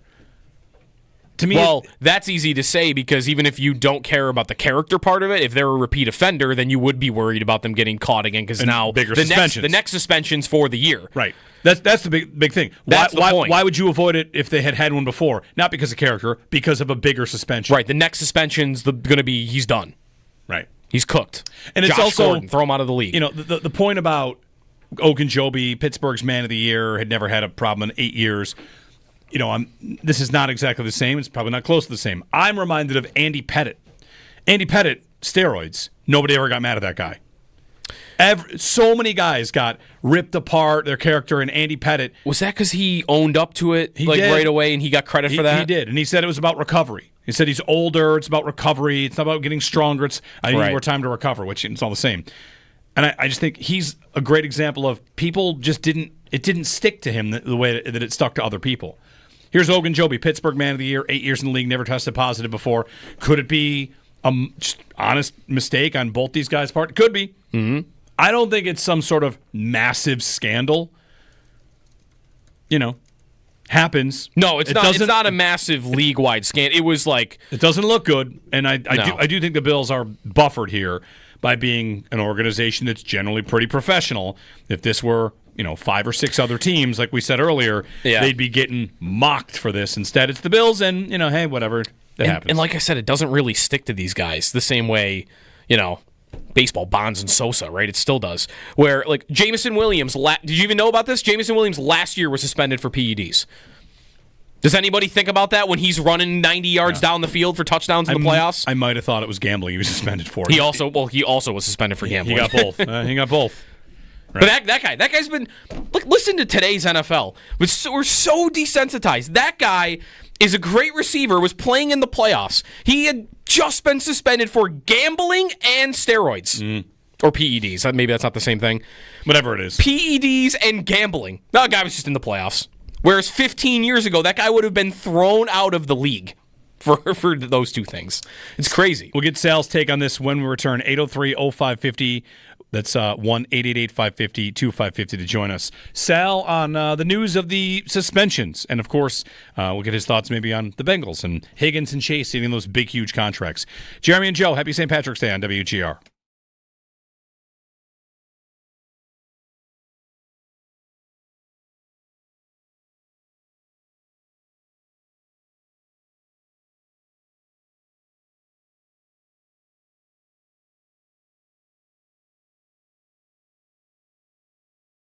Sneaky Joe DiBiase here for Roswell Park's Donor Center. Spring is in the air. A little colder today, but we'll get right back to the warmer temps this week. Perfect time to refresh and renew. Not just your surroundings, but your spirit too. As we ride the roller coaster of the Buffalo weather and get closer to the summer, it's time to do something for your community. At Roswell Park's Donor Center, they're in need of blood and platelet donors.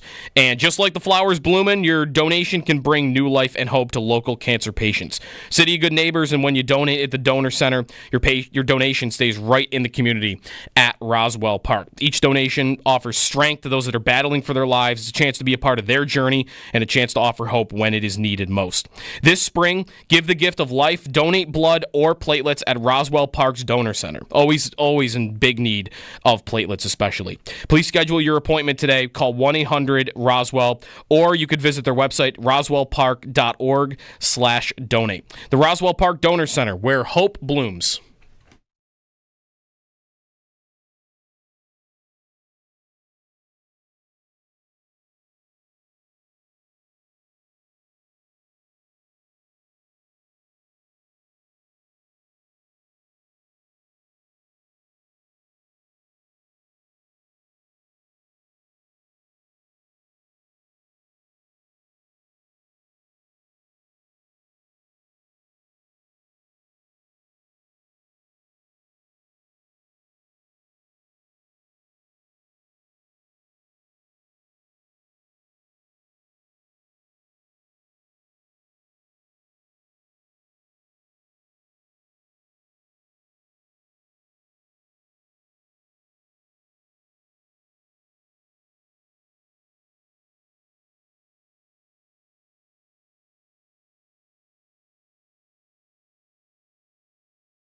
Friday news from the Bills. Brandon Beane announcing that 2 defensive linemen they had just signed, Michael Hoyt from the Rams and Larry Ogunjobi from the Steelers, will both be suspended 6 games by the NFL for violating the league's PED policy.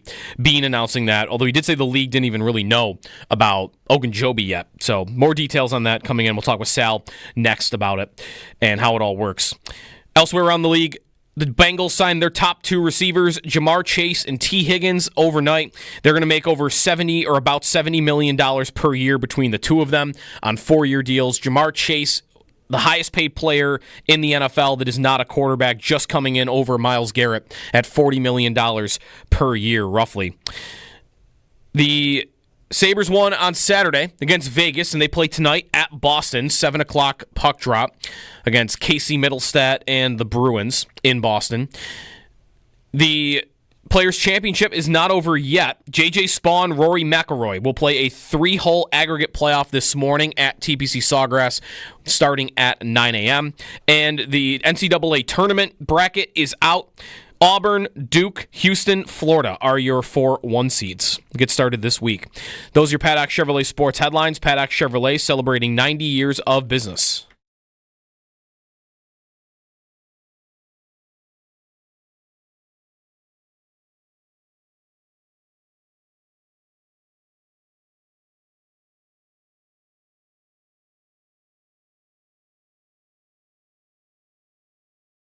It's Sal Capaccio. Sal Capaccio. Sal Capaccio. Sal Capaccio. Sal Capaccio. Sal Capaccio. Sal Capaccio. Sal Capaccio. On WGR. Look at Sal Capaccio on the Bills news of the weekend. The suspensions for 2 of their new players, Larry Ogunjobi and Michael Hoyt, on PED suspensions. How the Bills found out, how the process goes. Brandon Beane announced that Friday, and you had a couple days to kind of digest it. Sal, good morning. Good morning, guys. Hope you had a great weekend. Yeah, not bad. Weather was nice. You know, some parades, some general revelry in beautiful weather at times. It was nice. So, Sal, take us through the timeline of all this for people that kind of, for me, it was this way on Friday. I'm sorry, wait, what? What's going on? 2 guys suspended? Yeah, for sure. I think there's a lot of shock factor. I think it definitely does not look good. The question is, how did it happen? And is this one of those spots where Brandon Beane, he often does this, Sal, we have to reevaluate how we look at things when they get a draft pick wrong or something. Is there anything in that vein with regard to this story? So take us through it from your view. Yeah, so Friday was really interesting, like you said, because Brandon Beane spoke to the media, and it was, hey, going to hear about all the people that they've signed, what's happened so far during the offseason. And then first thing that happened was he revealed that the Bills have a new strength and conditioning coach, Will Greenberg. Will Greenberg has been on staff with Eric Ciano, but we hadn't known that, so that was the first bit of news. And then following up on that, as he went on, he told everybody that Michael Hoyt and then Larry Ogunjobi are both going to be suspended 6 games for PEDs. So I have read a lot of Bills fans who are very, I would say, confused, or at least think they understand what happened but didn't. And that's okay, because I think there's a lot of confusion here. I'm not, even blaming anybody for that. But I would also say Brandon Beane's receiving a lot of heat from a lot of Bills fans over what you just said. They have to reevaluate, doing due diligence. So I've learned a few things since then about how the process works. But let's start with the timeline. So the way I understand it, and I just did a podcast with Matt Bove last night, and we both agreed. We both went through the timeline and said, do we understand this both the same way from everything that we know? The way we understand it is the Bills, they wanted to sign Michael Hoyt. Michael Hoyt said, and his representatives told the Bills, hey, just so you know, we're facing a 6-game PED suspension. We want to be upfront about it. And the Bills are like, okay, understand. Guess what? We want to sign you. So they knew about it. They went forward with it. He was upfront. And the way Michael Hoyt explained it, we didn't want to make a bad situation any worse, so we revealed it. Mm-hmm. When it came to Larry Ogunjobi, they decided they wanted to sign him. They agreed to the contract. He comes into Buffalo to sign the contract. Maybe it was right before that, but I believe he had been here already. And then he says, hey, just so you know, I'm facing a 6-game PED suspension. The Bills did not know. The Bills then had to reevaluate how they wanted to proceed. They looked around and said, we've already all the people that we may have wanted to sign are already gone. There's no other options at defensive tackle that we are interested in at this point. They talked with him, how it happened, why it happened, and they decided, okay, we're still going to sign. Now, so they signed him. Now, the question is that we're a little bit ambiguous on is, did Larry Ogunjobi and his representatives know before he agreed to the deal, or did he find out after he agreed to the deal and then he brought it? And since everything has gone down, what I've learned is, because I think where Brandon Beane's getting heat from fans, but he shouldn't be in this regard, is that he should have known. All right? What I found out on Friday by talking with some people is this is how it works in the NFL. There is no database, required disclosure, or anything like that for the whole league when someone is facing a PED suspension. It's not like the league finds out and then they put out a press release to the GMs. In fact, the league doesn't even do it. It's an independent lab that kind of does it, and then they tell the league exactly what's going on. But either way, there's nothing like that. The only people who know are the person who's facing the suspension, and assuming his representatives, and the team he's under contract to. In this case, it would be the Steelers. But remember, his contract was ending with the Steelers. Mm-hmm. If that player becomes a free agent, it's kind of just on them to say something. They don't have to. There's you got confidentiality issues, a lot of different reasons why. Now, to defend the player here, guys, I would say one of the reasons why, and this makes sense, one of the reasons why you might not say it is, if you're appealing the suspension and you tell everybody, hey, by the way, I might be facing 6 games, that really hurts you in negotiations. What if then you win the appeal, and then you just hurt yourself because you didn't think you did anything wrong? You didn't, but it hurts you. So there's a lot of reasons why. There's a lot of things that you can get entangled here, if that all makes sense. Yeah. So if anybody says, well, Bills didn't do due diligence, they didn't know. I mean, I don't even know if you're allowed to just go up to a player. Are you facing a suspension? I mean, who does that? You know what I mean? That's not how you recruit somebody. It's not how you sign. It's a rare thing. But there's no reason why the Bills or any other team would have known about it unless he said it. Right.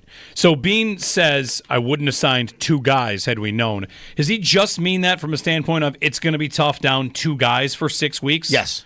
Yeah. I think so. That's what I think he means. I think he means, hey, that's 2 defenders that we signed that I wouldn't have targeted 2 guys if I'd known. They had known one, they didn't know the other. Right? Well, I wouldn't have done this. I wouldn't have signed 2, but now we're to the point of, well, there was nobody else, and we went through the explanation, and then whatever they adjust the contract to, we'll see if that's also something. But I believe that's what he meant when he said that. Okay.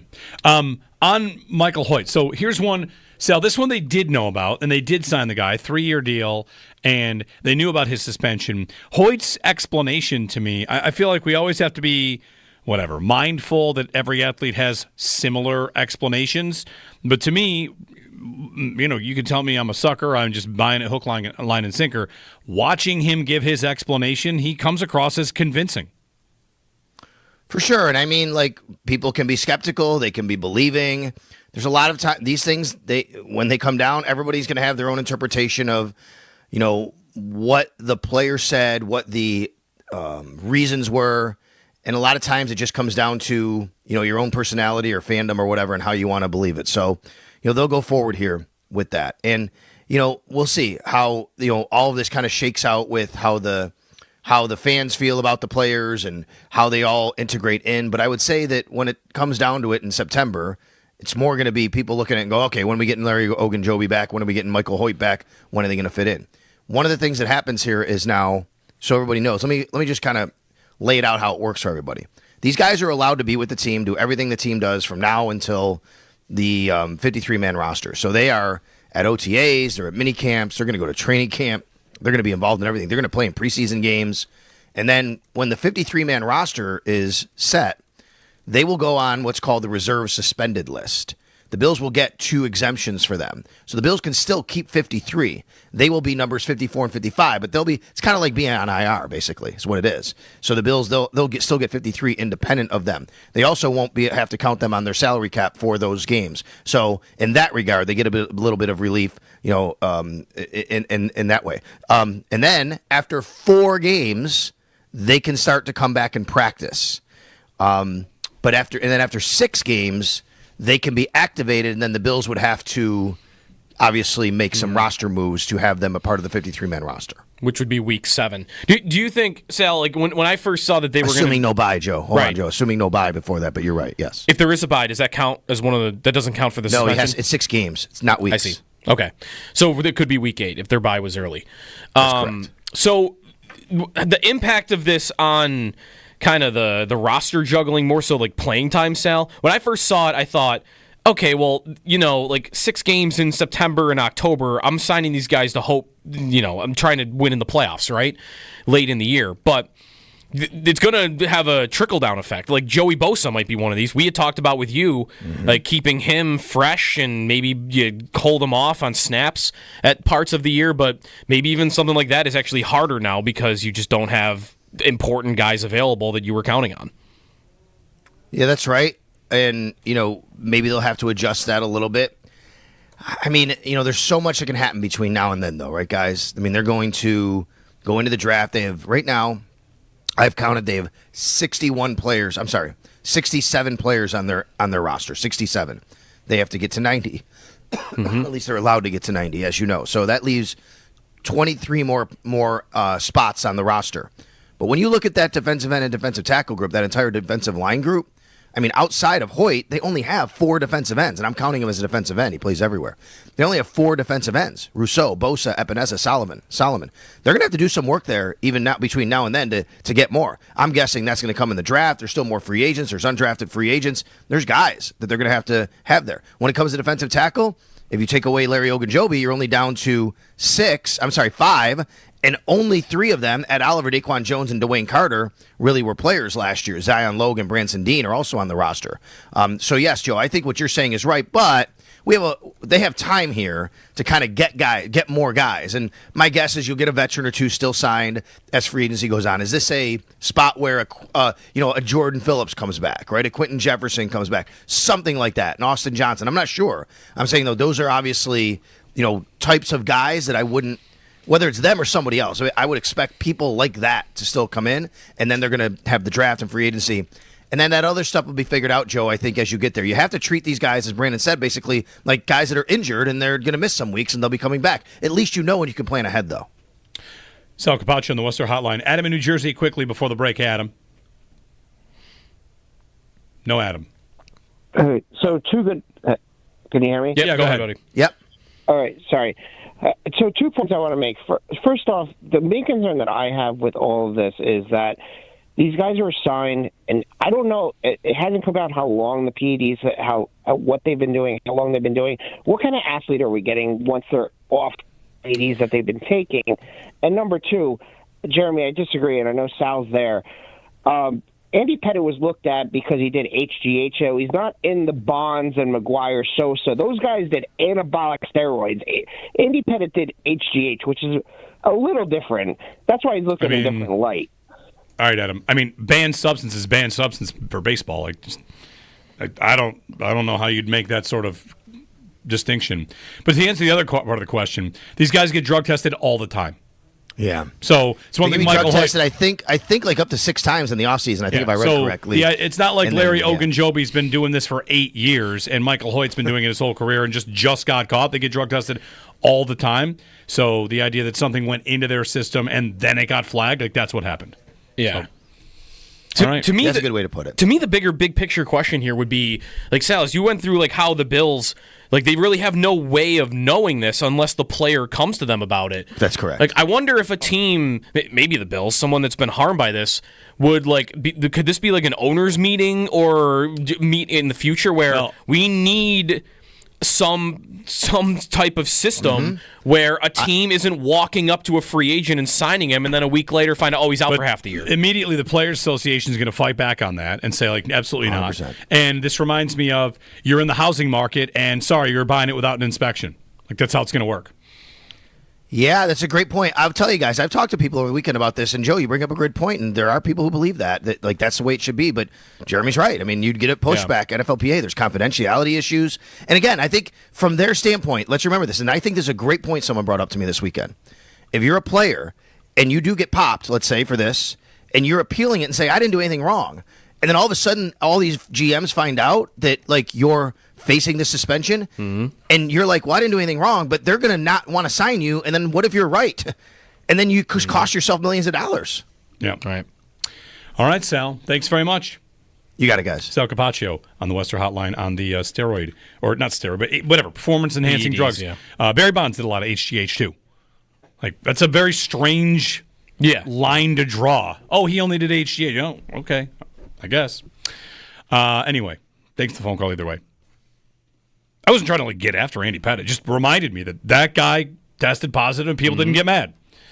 Roger Clemens, Rafael Palmeiro in front of Congress. A-Rod did it, lied about it, and somehow it is not stuck to him the same way it stuck to Bonds, McGuire, and Sosa. Right. All right, break time. Some Patriots chatter. Evan Lazar at 8:30. We're going to do our annual bracket. Who's that team?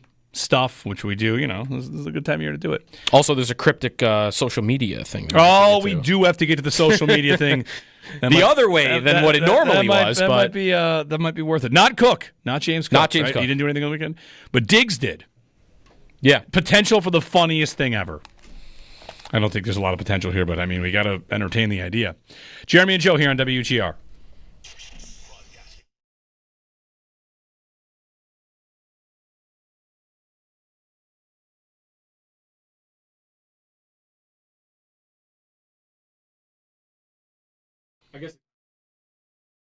Jeremy White here for Riverfront Auto Sales, 1379 Niagara Street in Buffalo. If you're in the market for a pre-owned vehicle, go to Riverfront. You can save lots of money. First off, going the pre-owned route is going to save you money right off the bat. Just as soon as you make that decision, you're saving tens of thousands of dollars by getting a vehicle that maybe is even still under factory warranty.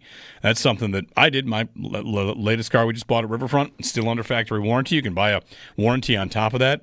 When you're buying from Riverfront, you're saving money. You're saving the 20% that a vehicle loses when it drives off the lot the very first time as a new car. Now you save all that money by going to Riverfront Auto Sales. So call Marty Sr., Marty Jr., 886-1626, or go to the website, riverfrontautosales.com. You can, of course, talk to them about something specific. You can go to the website and check out the inventory. And this month, they're extending the offer. When you bring a down payment to Riverfront, they will match it. So you get double your dollar. If it's a tax return, bring $1,000. They will match it. Now you've got $2,000 in buying power at Riverfront Auto Sales.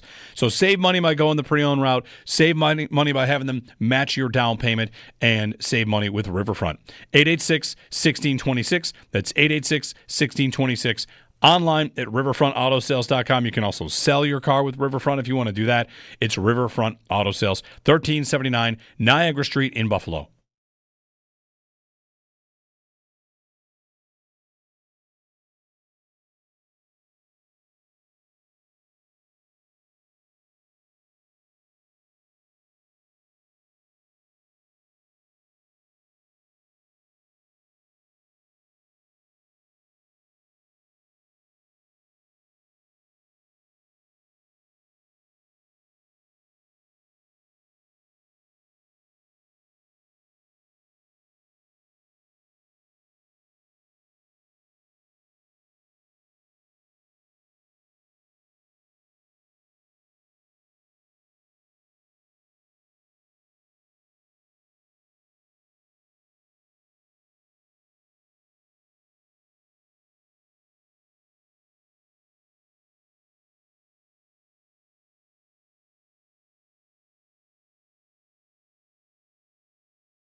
Quick follow-up.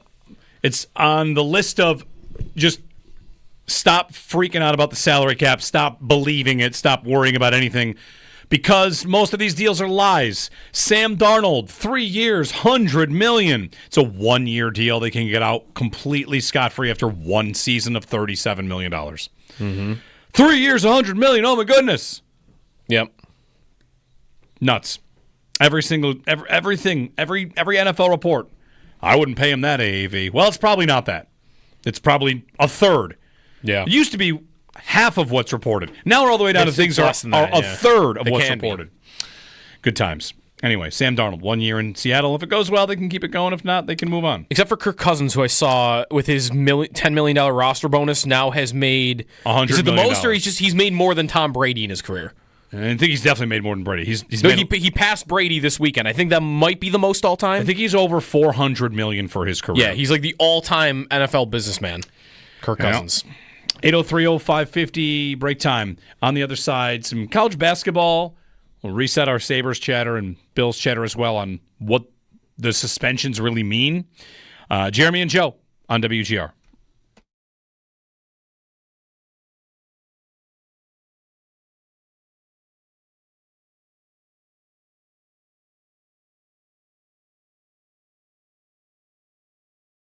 Jeremy White here for Whalen Brewing Company, one of my favorite spots. Had a party over the weekend, made sure we had some Whalen in our fridge because, people that don't know, we're always telling them, hey, have you been to Wayland? Here's their beer. It's great. And, had to convince some friends that hadn't been there yet. Let's make a trip. Let's make a point to get down there. Kids eat free on Mondays, fish fry Fridays, and Whalen Brewing has great beer, great hospitality, great food menu, rotating beer list, always something fresh rolling in. Whalen Brewery, a great spot. Coming up in April, they've got a Killers cover band, Mr. Brightside. Grab your tickets for that. The Bocce League starts soon with the weather this weekend. Great spot to be outdoors at Whalen. So whether you're just going with a couple friends, you're going for kids eat free, you're going for a corporate event or a wedding or a bridal shower, they've got space for everything you can imagine at Whalen Brewing Company. So get there, go to Whalen Brewing, 3740 North Buffalo Street in Orchard Park. Whalen Brewing, where every sip and event is a celebration.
The Bills have not one, but two players that have impending suspensions for PEDs. Brandon Beane announcing on Friday that both defensive linemen that they just signed, Michael Hoyt from the Rams and also Larry Ogunjobi of the Steelers, are going to be getting suspended for 6 games for PEDs being out for the beginning of the season.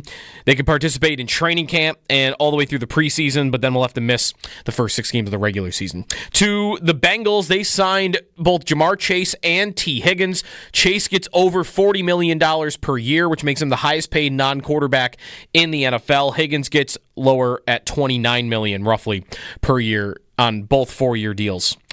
Elsewhere around the NFL, the 49ers continue to tear it down. They're trading Jordan Mason, one of their running backs, to Minnesota. He had over 800 yards last year when Christian McCaffrey was out injured. There's a report that Sam Darnold's 3-year contract with Seattle is more like a 1-year deal with options after. Seattle can get out of that contract after 1 year, according to Mike Florio of Pro Football Talk.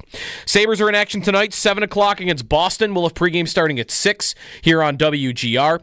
And the Players' Championship continues at 9 a.m. this morning, a 3-hole aggregate playoff between Rory McIlroy and J.J. Spawn, both tied at 12 under par. And yesterday, the NCAA tournament field came out. Auburn, Duke, Houston, Florida are your 4 1 seeds. The first 4 gets rolling starting tomorrow night in Dayton. That's your Paddock Chevrolet Sports Update. Paddock Chevrolet celebrating 90 years of business.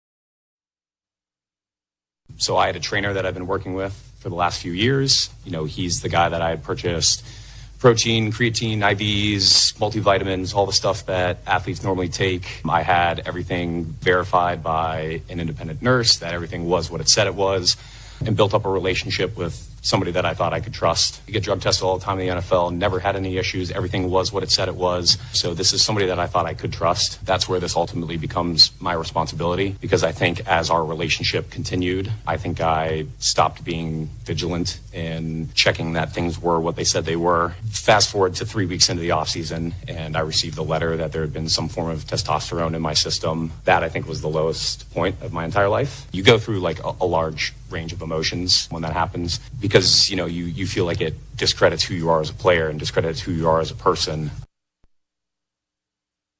New Bills defender, slot defender, defensive end, linebacker, defensive tackle, special teamer, safety, offensive lineman, quarterback, Michael Hoyt. Sounds believable, right? And he talks there about how no matter how it all happens, no matter who does it, if a trainer did slip you something or the trainer made a mistake or what, it comes down to the player. It's on you. Everyone's going to remember it for you. It's on you. So the Bills have 2 free agent defenders, Larry Ogunjobi and Michael Hoyt, that are going to be on 6-game suspensions. And I think that, you could say it's a lot of things, Joe. Is it the Josh Allen effect where we're all just being like, it's fine, come back in 6 weeks? Whatever. Yeah. Expect to win the division. Expect to compete. What this kind of means is the first 6 weeks of the season we'll be saying, this defense is good. Wait until they get Hoyt back. He's this chess piece. They're going to move all over the board. Yeah. I don't know. I don't think it's a huge scandal. Our chat with Sal was good about how a team would find out about this. And I really want to make the conversation or whatever. I want to make the point, the comparison again.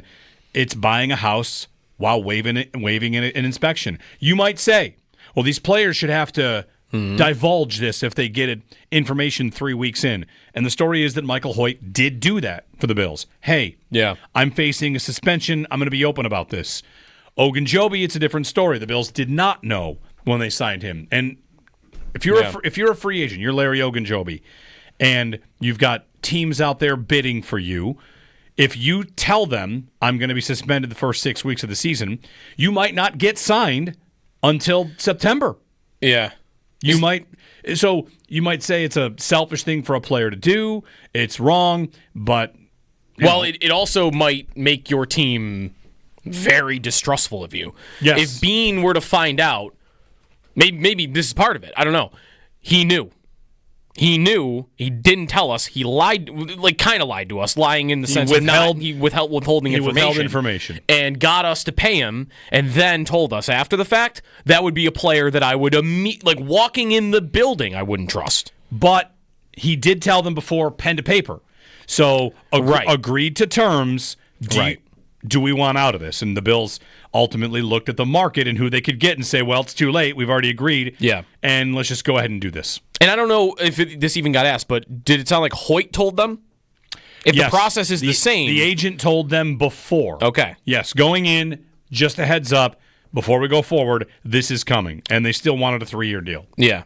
The only thing, the difference between the inspection thing, though, is you can't really request the inspection, you know? Like, you can request an inspection when you're buying a house, and then maybe you don't actually get the house. Well, you can, because someone else might not. But in this case, you can't even request it, right? There's no mechanism. You can't call the league. The league doesn't know. Right. You can call the independent whoever that's doing it, but I don't even think they can legally tell you.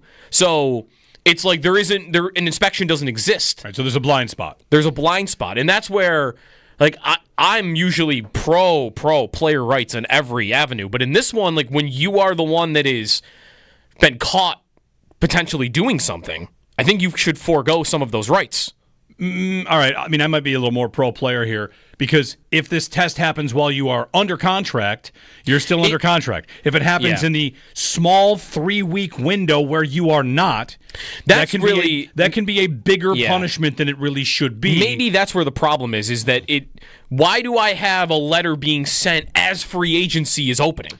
Well, because that throws a wrinkle into everything. Either do it make sure everything is done a month before free agency, or wait until they're in the building. Wait until the offseason programs have begun or whatever. You could say, well, that's where you could hide stuff in the middle, but that's where you would also get these wonky situations like we just had with Ogunjobi, where, okay, maybe he found out in the 48 hours between he talked to the Bills and then was going to put pen to paper, because now you're putting the team in a bad spot. Bean would rather know. He would rather know a month in advance. I mean, Bean would. Would Ogunjobi rather know? I don't know. Again, he might feel like he already let the team down that he hasn't even been to yet. Yeah. Well, we'll see. 6 games. 803-0550. A thought on this if you want it. Then there's the other NFL news of the day. The Bengals are signing both Chase and Higgins. So the big 3 in Cincinnati will stay together. It's being pointed out, among other things, of course, like they're paying 2 receivers big money, which is not a problem, in my opinion. I think they'll be just fine.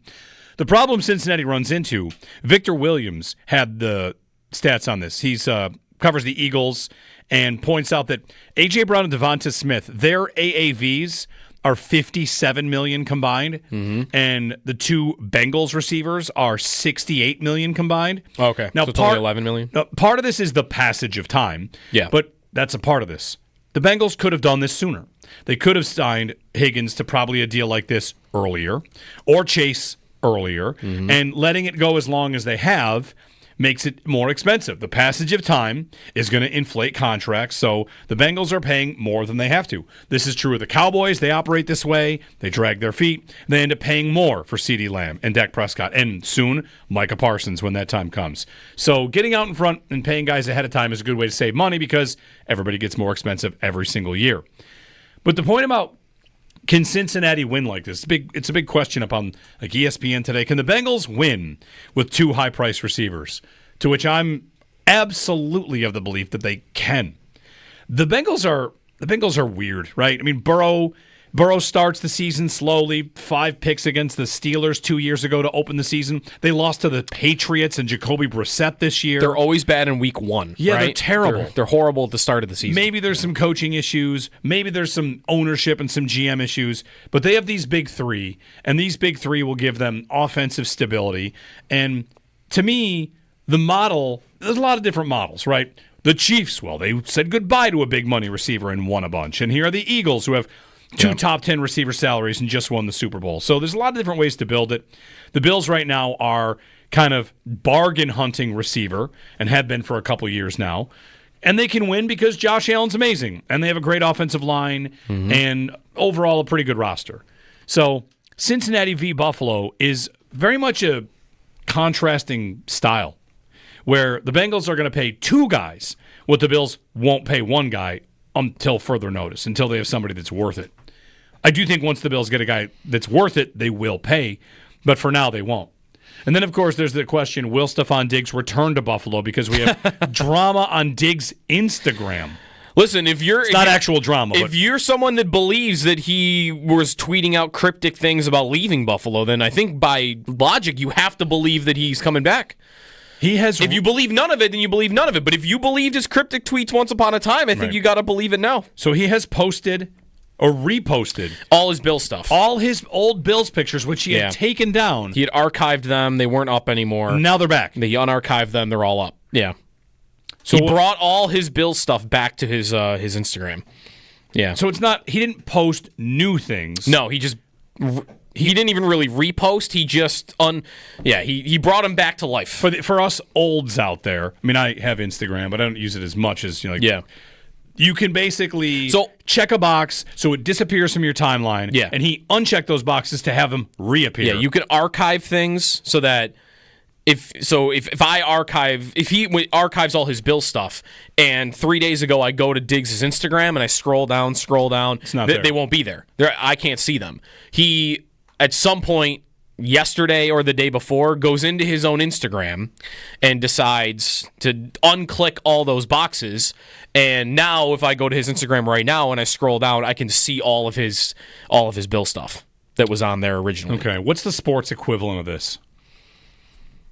What's the sports equivalent? Is this you threw away a player's jersey and then LeBron. You decided a couple of years later, you know what, it's fine. Is that too good? I'm going to put it might be LeBron. As long as the Cavaliers fan, there was a Cavaliers fan, at least one, probably many, that burned his jersey on national television. Well, right. And probably bought a LeBron jersey 3 years later or 4 years later, whenever he came back. That's not the same. Why? Because burning is not archiving. He didn't delete them, he archived. Which means right. He didn't delete them. Anyway, now they're back in their regularly scheduled place where they would be. Yeah. So is Diggs just at peace with the breakup? Mm-hmm. Or is he coming back? Yeah, did he hang out with Josh this weekend or something? There's no chance he's coming back. No, right? The one thing I did think about there are a couple things I thought of for this. He's coming off an ACL. That might make it more likely. I don't think it's likely at all. I'm in maybe it's not 0. For me, it's like 2%. The reason why I wouldn't put it at 0 is, haven't we said a million times that Brandon Beane does not want to burn bridges? He never wants to burn bridges, right? True. Cole Beasley said things about this team and then came back. That's right. Cole Beasley said worse things about the Bills than Diggs did. A lot worse. And he played again for them. John Brown came back. Micah Hyde came back. Jordan Phillips has come back 7 times. Jordan Poyer wanted to leave and came back, and when he came back, he said he wasn't really happy about it. So I know Diggs' scene is different, and it might be for good reason, but I'm just saying the Bills have done a very, very good job of not burning bridges. And I don't know, is it impossible that a conversation could have been had about this is how it would have to be? If you come back, you're not promised anything. You're at a point. Maybe Diggs is certain right now. He's probably having a tough time finding a good contract because of the ACL. A torn ACL. He's at an age where he might be looking around going, man, I can't find anything. So how do the Bills often bring guys back? It's when they're looking out there and they're not finding things that they like. Like Poyer, I couldn't find the contract I wanted. Phillips, another team doesn't want to play me. I'll go back to the Bills. The reason why I don't think it's going to happen is because Stephon Diggs only plays the slot. Or, excuse me, that's not why I don't think it won't happen. That's the reason I wouldn't want it to happen. Right. Is Stephon Diggs only plays the slot at this point. And I do not need another slot receiver. And the idea that he's going to come back at age 32 off a torn ACL and go line up outside and be able to get open consistently, to me, is probably not happening. He didn't really fit the first time. The reason he wanted out was probably because of the offensive coordinator, who is still here and right now is very popular because he's done some pretty good things. So I don't need him back at all because I don't really feel like I have a spot for him. No, I don't think it's a serious thing to really talk about, but a little bit of, online. It would be hilarious. Intrigue. Jay in Hamilton. Hey, Jay, good morning. Hey, how you doing, guys? Yeah, I think that Diggs, any kind of Diggs return is dead in the water. Anyways, is the Hoyt and Ogunjobi signings, here's kind of what I'm thinking in a little bit of a different direction. I mean, I find this whole thing fascinating and how people know and don't know and all that kind of stuff. And, I think at the end of the day, if the NFL really want to make this clearer than it is, they could find a way, despite the collective agreements and that kind of stuff. I do think there's a big piece of the NFL that just does not want to talk about this and will leave it as they can to absolve themselves of responsibility. But what I really wanted to say real quick is, with Hoyt and Ogunjobi signing, I wonder, is there concern, and I might be way off on this, I don't know, I kind of got the Sean Merriman vibe of a few years ago when he got caught with PEDs and the Bills signed him, and there was some excitement about what he could be. And really, at the end of the day, Sean was nowhere near the player he was in San Diego. And is there a concern, and I feel this, if these two players will be able to produce the way the Bills anticipated they might? Now, I say that real quick, knowing that Hoyt apparently has told the team beforehand what happened, and Bean decided to sign him anyway. So he's kind of owning that potential. But I'm concerned about what kind of performance they can give them, given that maybe they were on PDs for a while that just didn't get caught until now. I mean, drug testing is weird and changes all the time, and I don't expect to know all of it. But then, with that being said, I do think there's a distrust factor that I have as a fan for both of them, that I've put their signings kind of out of my mind, and then I will see what they have after week 6 and see if I should care. But it's just really bothered me about what I may or may not get as a player, as a fan, and it's not the kind of offseason I wanted to have going into all this, and it's just put a downer on it. But I did want to know what you guys thought about the performance. Thanks, Jay. I'm sure it's not what Bean or the Bills wanted. The idea that everything has been a lie because the guys have been PEDs is just not believable. Guys get drug tested all the time. All the time. And they would not have, in Ogunjobi's 8-year career, not been flagged. To me, it's the same as if any single Bills player right now tested positive that's been on the team for 8 years, would you be like, oh, I guess it's all fake? Like, they get drug tested all the time. I wouldn't worry about that part of it. And the tough part about, I was looking up the Merriman comparison that you made. The one thing about that, injuries. He was injured a ton. He was suspended for steroids in 2006 and didn't get to the Bills until 2011. Right. So this is different. These are guys that you're just bringing in now, versus in that situation, that's someone that 5 years before would have been doing. And Merriman was knee injury in 2007, 2 torn ligaments in 2008. They discovered in training camp. Right. He played through it. Off-season surgery. 2009, a foot injury. 2010, Achilles. I mean. Yeah, that's a guy piled that up. He kind of burned out fast because of injuries. Whereas Hoyt, didn't Sal point out he's never missed a game? That might be right. I mean, I can look that up. I mean, Merriman from age 23. Yeah, Hoyt's never missed a game. In his age 23 season, Sean Merriman's AP second team, All-Pro second team. Yeah. After that, here are his games played by season. 1-14, not started. Let me start again. 1-14, 3-5-10 season career over. Just nothing. That's 4 years of 33 games. 33 games in 4 years, it's over. That's a little bit more like Bosa, where it's been injuries that's kept him off the field.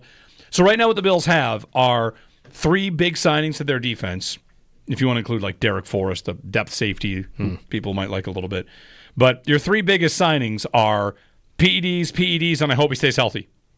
And that's kind of tough. But the reality is we don't think about September. I know. I don't know the next time we will have to worry about September. The next time we'll have to worry about September is when we legitimately fear somebody in the division. And even then, what Bills fans... Last year, I cared about September because I thought it was a transition year, and Miami was respectable enough. They went to Miami week 2 and were underdogs. Right. You might have had confidence that the Bills always beat the Dolphins. They'll just beat the Dolphins again. But I remember going into that Thursday night game early in the season, like not knowing what we were going to get. The Bills are new. It's a different type of team, and Miami's been good in the past. And then, by the end of that night, it was, okay, they're going to be fine. They beat the Dolphins like 1,000 like they always do, or they sometimes do. But I need at least to get to that. I need some. But now part of that was the Bills came down for me. The Bills' transition year, lower expectations, maybe they're not just as good as they've always been. Now that they're here, I'm going to need someone to catch up. Right. And there's nobody, unless Drake May comes out as an MVP this year, there's nobody I think that's close to that in their division. Josh Allen is your stability. He's your built-in stability. Things can go wrong. PED suspensions, as long as he's there, you're going to feel fine. And the next time we worry about September, you say it's when there's another challenger in the division. I feel like it might not be until after Josh is retired. Really. The next time we worry about September. But let's see what Drake May becomes. That's right. Speaking of that, Evan Lazar going to join us on the other side to talk about the Patriots, their offseason. They've made some big signings. They tried to chase receiver and come up relatively empty. 803-0550, our number. We'll get to that. More of your phone calls here on WGR.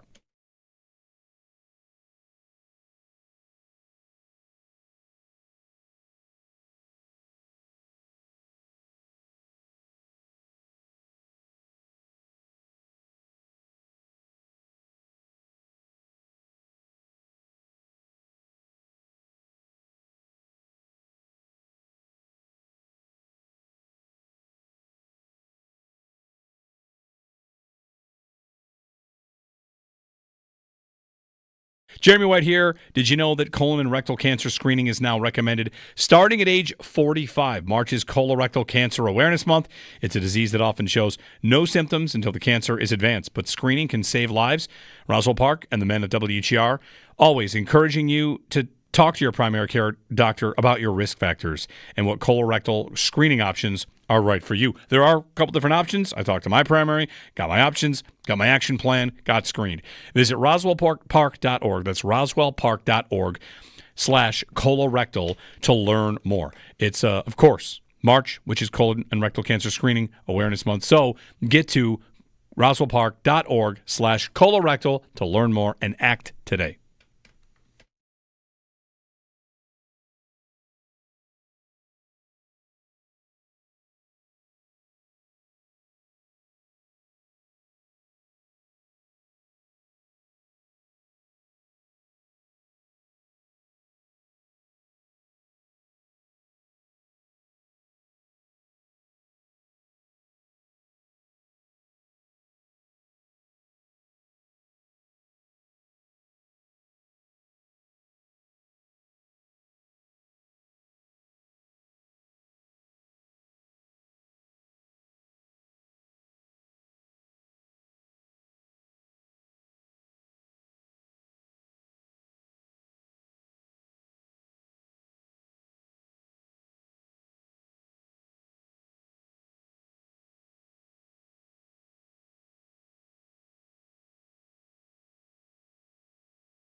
Bills have 2 defensive linemen being suspended for 6 games for PEDs. Brandon Beane announcing that Friday. Michael Hoyt and Larry Ogunjobi will get 6-game suspensions. Jamar Chase, T. Higgins signing 4-year deals with the Bengals. Chase will be the highest paid non-quarterback in the NFL, just over $40 million per year. Higgins gets just under $30 million per year. To hockey, the Sabres are back in action tonight. After beating Vegas on Saturday, they are in Boston.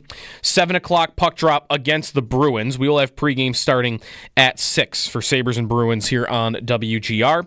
And the Players' Championship continues this morning in about a half hour. Rory McIlroy and J.J. Spawn. 3-hole aggregate playoff as both sit at 12 under par.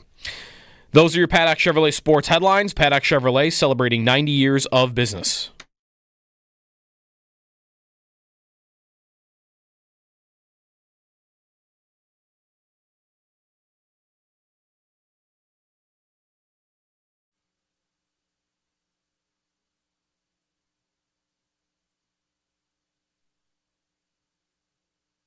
Really fit in well here last year, only a year here. Was that just a matter of not being on the same page monetarily? Yeah, I mean, we love Mac and appreciate what he did and definitely had a lot of conversations. You know, I'd say you'd have to ask Mac, you know, for sure, but we were definitely interested in bringing him back. You'd have to ask Mac, Brandon Beane, on why Mac Hollins ultimately left. It does line up with my theory, Joe. That he's just one of those guys that...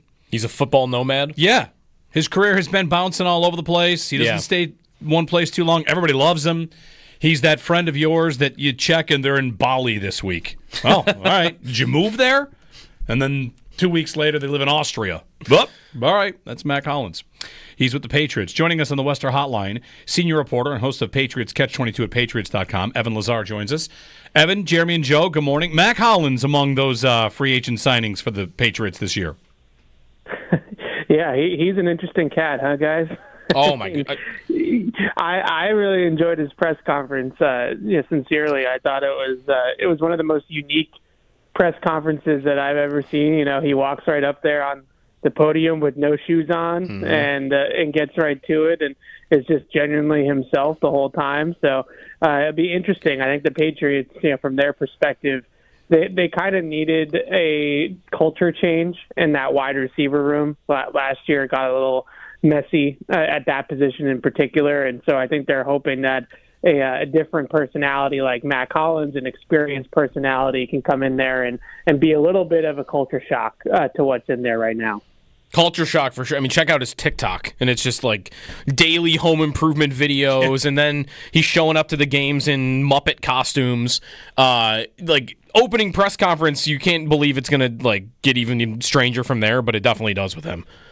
Yeah, and like I said, last year that room had a lot of issues on and off the field, and nothing too nefarious off the field, but just with the media and with some of the social media posts and cryptic posts on social and things like that, that I think that they're trying to make that room a little bit more mature, I guess is the word, and I think that they're hoping in some ways that Mac Hollins is veteran experience and his mentorship and all those types of things will help just as much as his play on the field will help. But he had a nice season for Buffalo last year, and he had a really productive year with Josh McDaniels in Vegas a couple of years ago.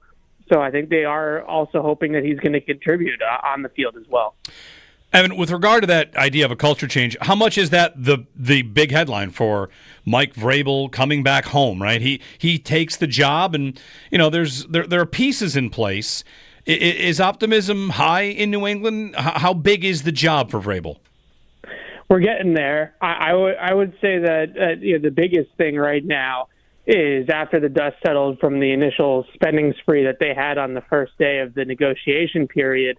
They've done a nice job with the defense. They have rebuilt a defense that don't overlook how bad the defense was last year, as well as the offense. 30th in the league in DVOA, 21st in points allowed. They were not good situationally, third down, red zone.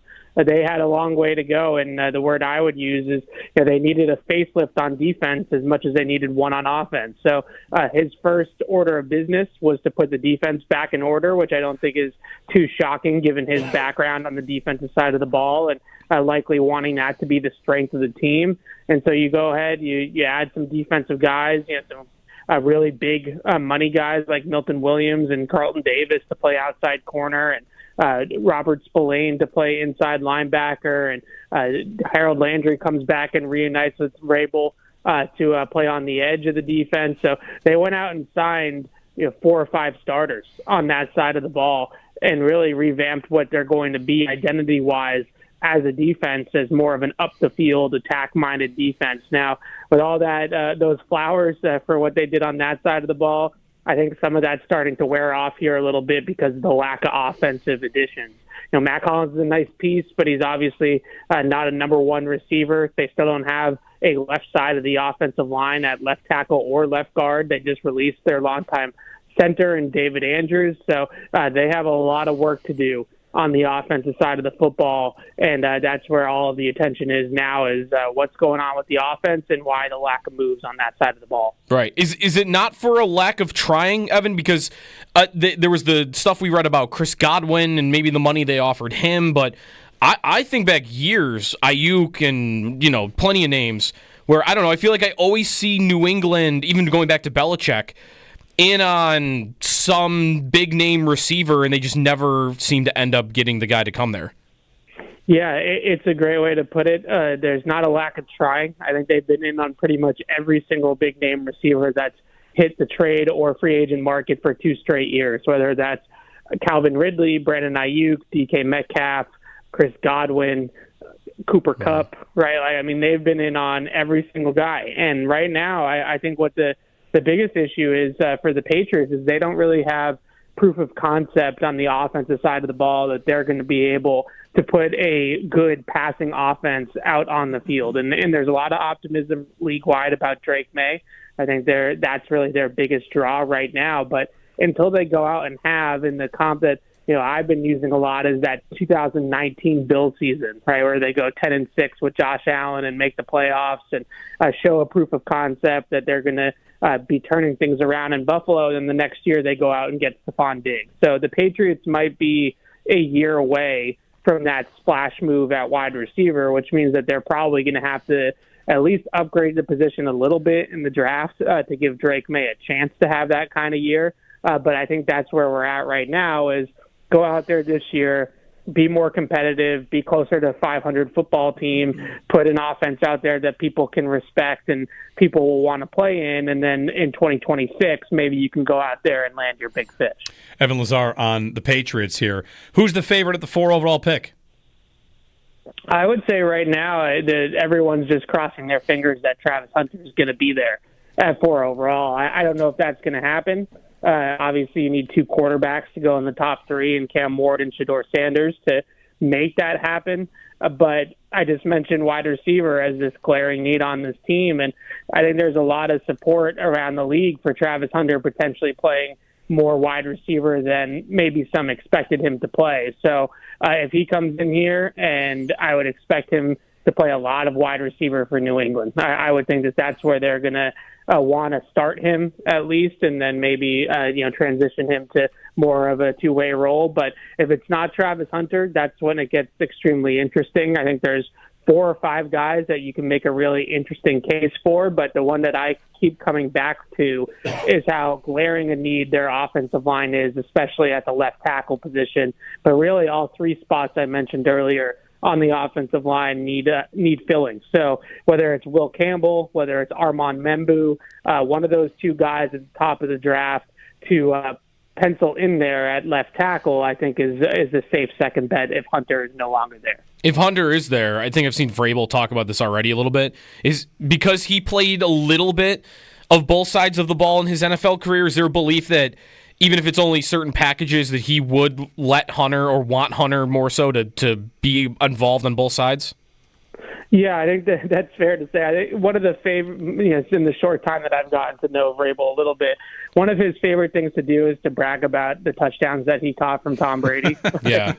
I think he does that more than he talks about any sack or any pass breakup or any tackle that he's had in his career, is talk about 10 for 10, right? 10 catches, 10 touchdowns.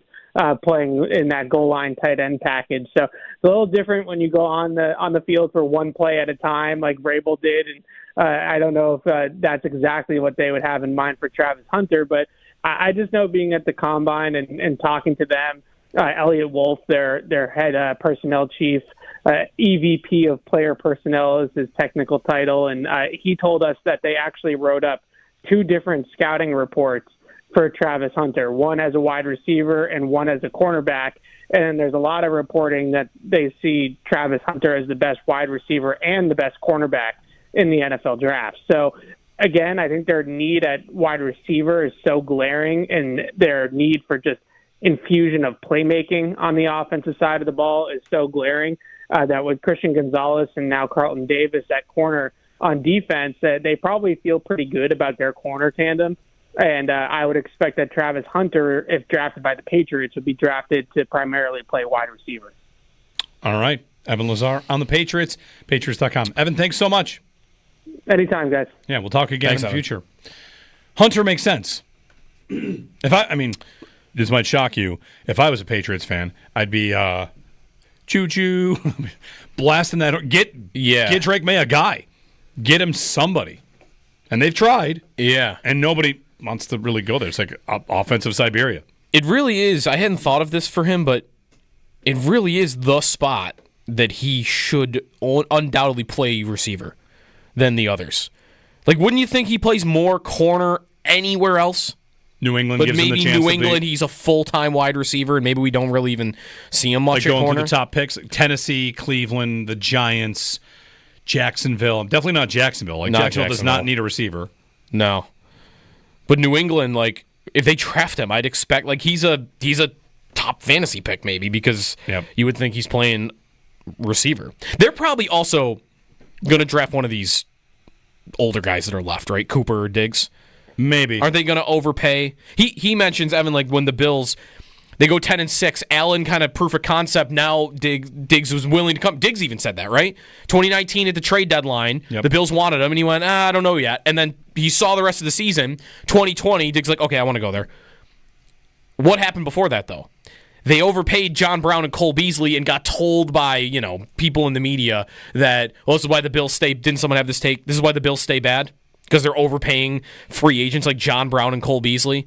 They got middle-of-the-road receivers that actually help their quarterback a lot.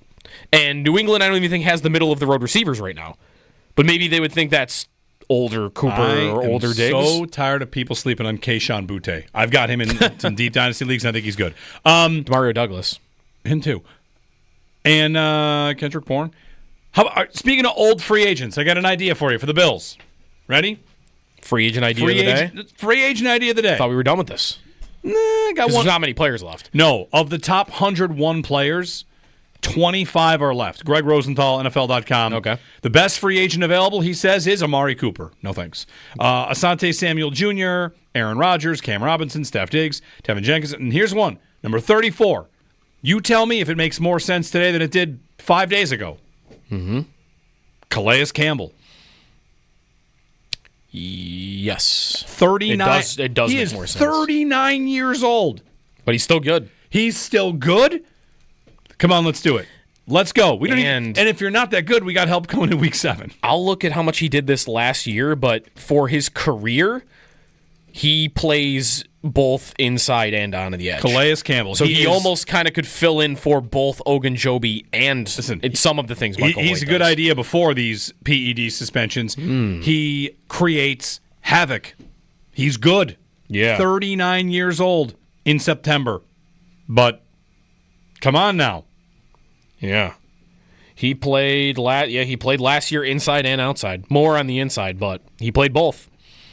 All right, we're going to break in. 803-0550, 1-888-550-2550 to join us. When we get back, a full rundown in what is one of the worst years locally for college basketball, but with a couple of good stories. the full recap. It's comprehensive. And we got to have some fun with the bracket as well. Jeremy and Joe, happy St. Patrick's Day here on WGR.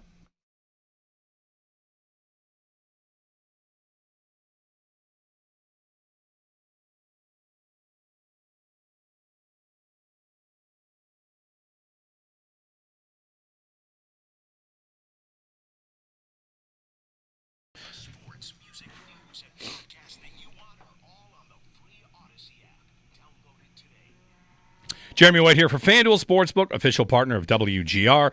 FanDuel is offering some more excitement for college basketball through the first 2 rounds of the tournament. Bet on the lowest winning seed of the day, and you'll win a share of $1 million in bonus bets. That's right, an upset you will not be upset about. So find your matchup, your 14 over a 3.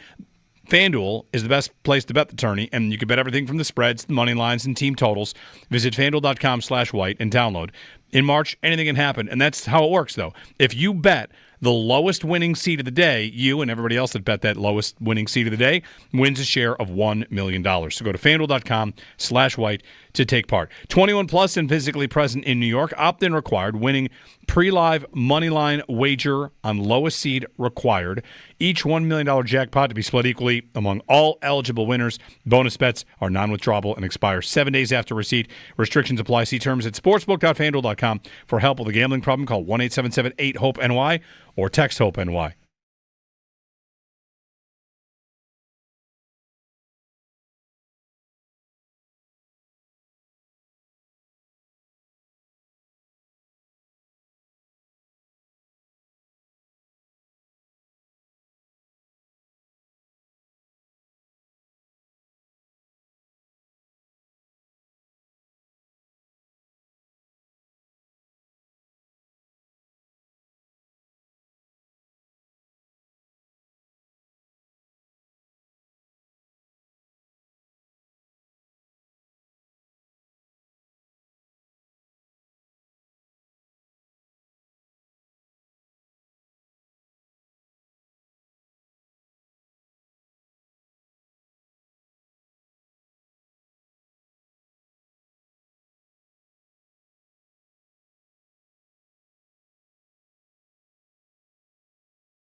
It's Clark with the fake.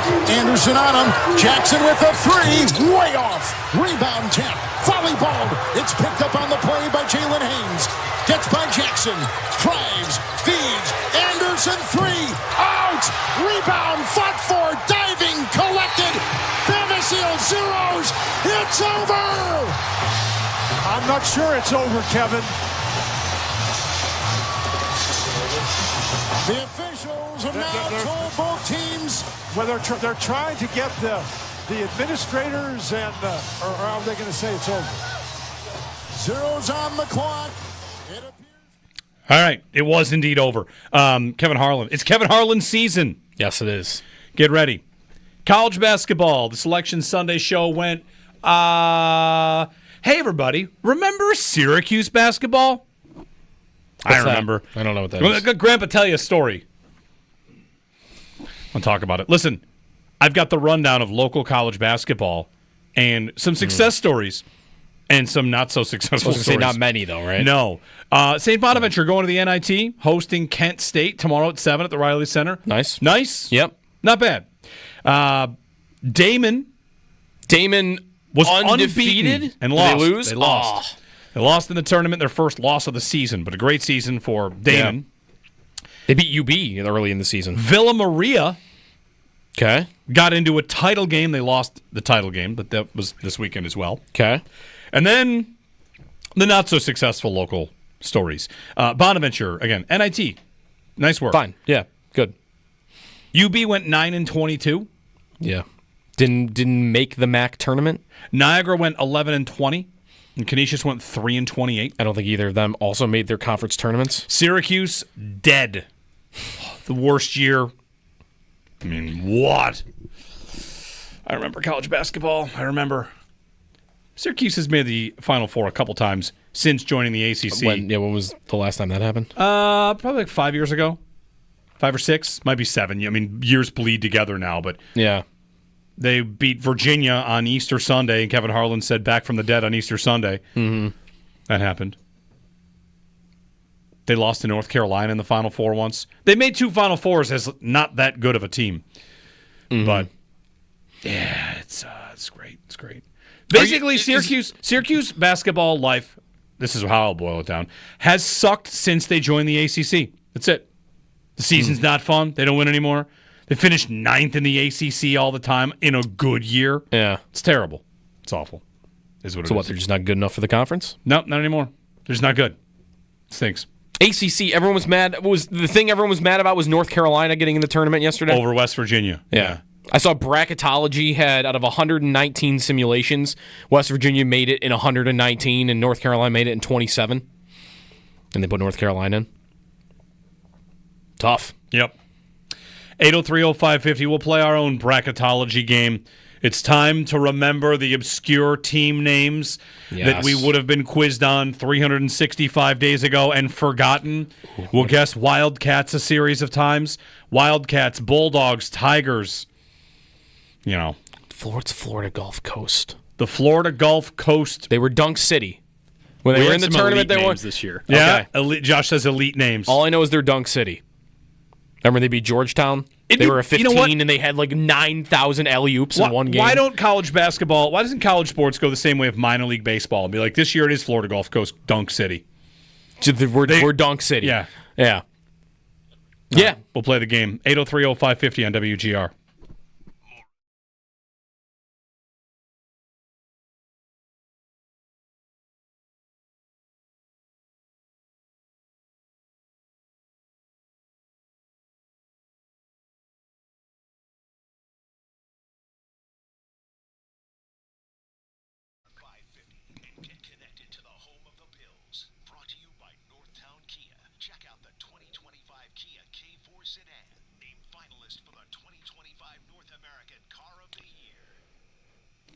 Jeremy White here for Atwell Eye Care. If you're thinking about vision correction surgery, including LASIK, PRK, or EVO ICL, Atwell's hosting another of their Site Night events. It'll be the 20th, so coming up this week, the 20th, it'll be a Site Night event on Thursday at their Harlem Road location. Enjoy complimentary food and beverages, see a live LASIK procedure and hear from Bills player Alec Anderson. You could also win an autographed Bills football just for attending. No purchase necessary. If you've not seen a live LASIK procedure, it's a great way, if you're a little bit nervous about it, to kind of put those fears to bed. Between the questions and answers and seeing the surgery live, how quick it is, and the person comes out and tells you what it's all about.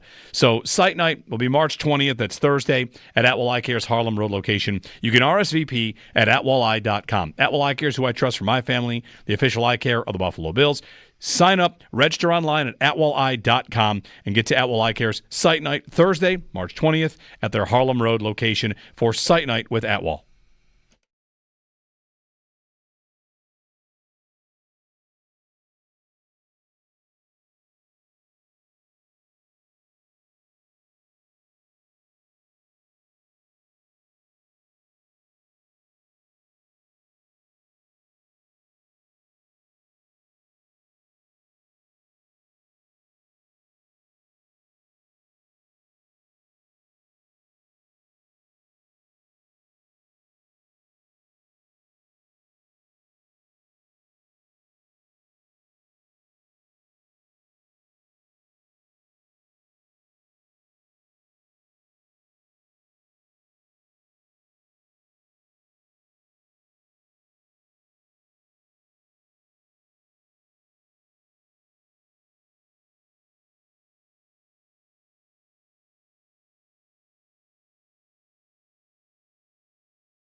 Players' Championship playoff about to get underway. Right now, the rules official, the actual on-course. There'll be no touching of the hair or face. Of course. Rory and JJ Spawn about to tee off. 3-hole aggregate playoff starting. If you're looking for it, it's on Golf Channel. The Bills have 2 players being suspended, Larry Ogunjobi and also Michael Hoyt, both defensive linemen they signed last week. 6-game suspensions each. Brandon Beane announced that on Friday. Jamar Chase, T. Higgins are signing back in Cincinnati, 4-year deals. Chase becomes the highest paid non-quarterback in the league. Diana Rossini just reported the Bengals are also working to retain Trey Hendrickson, and the discussions are ongoing between the two sides. Sabres are in action tonight, 7 o'clock against Boston, and the NCAA tournament bracket is out. First 4 begins tomorrow. Rest of the tournament on Thursday. That's your Paddock Chevrolet Sports Update. Paddock Chevrolet celebrating 90 years of business.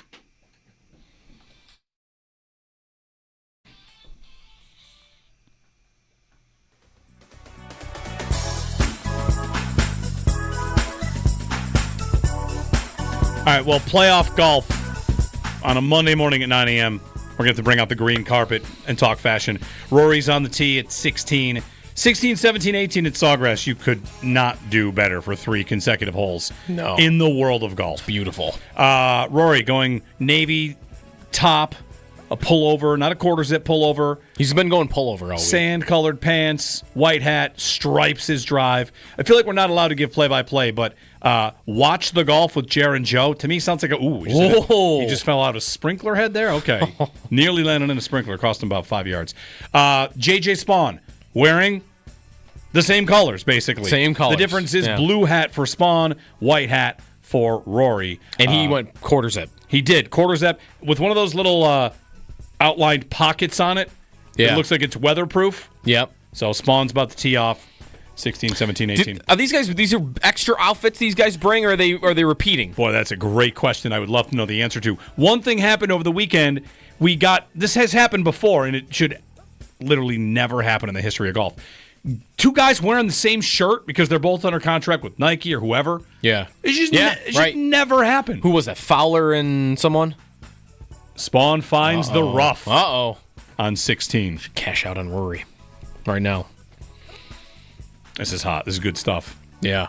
Good crowd. A good crowd. For 3 holes? I mean, morning golf. I have a buddy that's there, and they're like, do we go? Our flight's at whatever. It's mid-afternoon. Yeah. If it doesn't last more than an hour, we can go. Which it could, right? They could still be tied after 3. I actually could have been down for an 18-hole playoff today. I'm not going to lie. Yeah. So Tiger and Rocco Mediate did that at the U.S. Open? Yep. In 08? Yep. Okay. 3-hole I would have been fine with that. playoff. Good morning, Jeremy and Joe. So that's the green carpet. The rest of the fashion for the week. I'm trying to think what else stood out. We didn't get Jason Day, so that was tough. No, he was sick. Who stood out? Fowler wore some flowery stuff. It's pretty good. Yep. But you should never be on the course wearing the same shirt as somebody else. I don't care. Oh, you got contracts. Well, get a different shirt. Let me find you. There was somebody that was off the charts bad. Someone had a really bad fit. Yeah? Yeah. Let's see if I can find it for you. I tweeted you and Nate the other day about the guys wearing 80s golf shoes. You see those? Yeah. They're the 80s style, but I don't think they're in yet. They will be eventually. All the retro stuff eventually comes back, but I don't think this typical look was in yet. 803-0550, our phone number. You can give us a call on the Bills suspensions, on Chase and Higgins. Real quick, before we get to our college basketball game, I would like the assorted NFL salary cap freaker outers. I need to know ahead of time. Is signing Trey Hendrickson good or bad for Cincinnati? Which is it? Because, Chase and Higgins, they're not going to be able to afford anybody else. They're going to have to get rid of Hendrickson. Okay, they signed Hendrickson. Well, now that's too much on 3 guys. Yeah. Which is it? No, it should be a good thing. The NFL, one of my big beliefs is NFL fans have been told to worry about the cap way too much. Wait till you see these deals from Cincinnati where the Bengals cap hit for Higgins is going to be $12 million in year one. And they're the cheap team. They are. Allegedly. Could they, by the way, they signed him at the same time.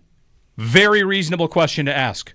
Could they have their cap hits, Joe, leapfrog each other in years to offset it? I'm 34, you're 12. You're 34, I'm 12. Boom, boom, boom. Yeah.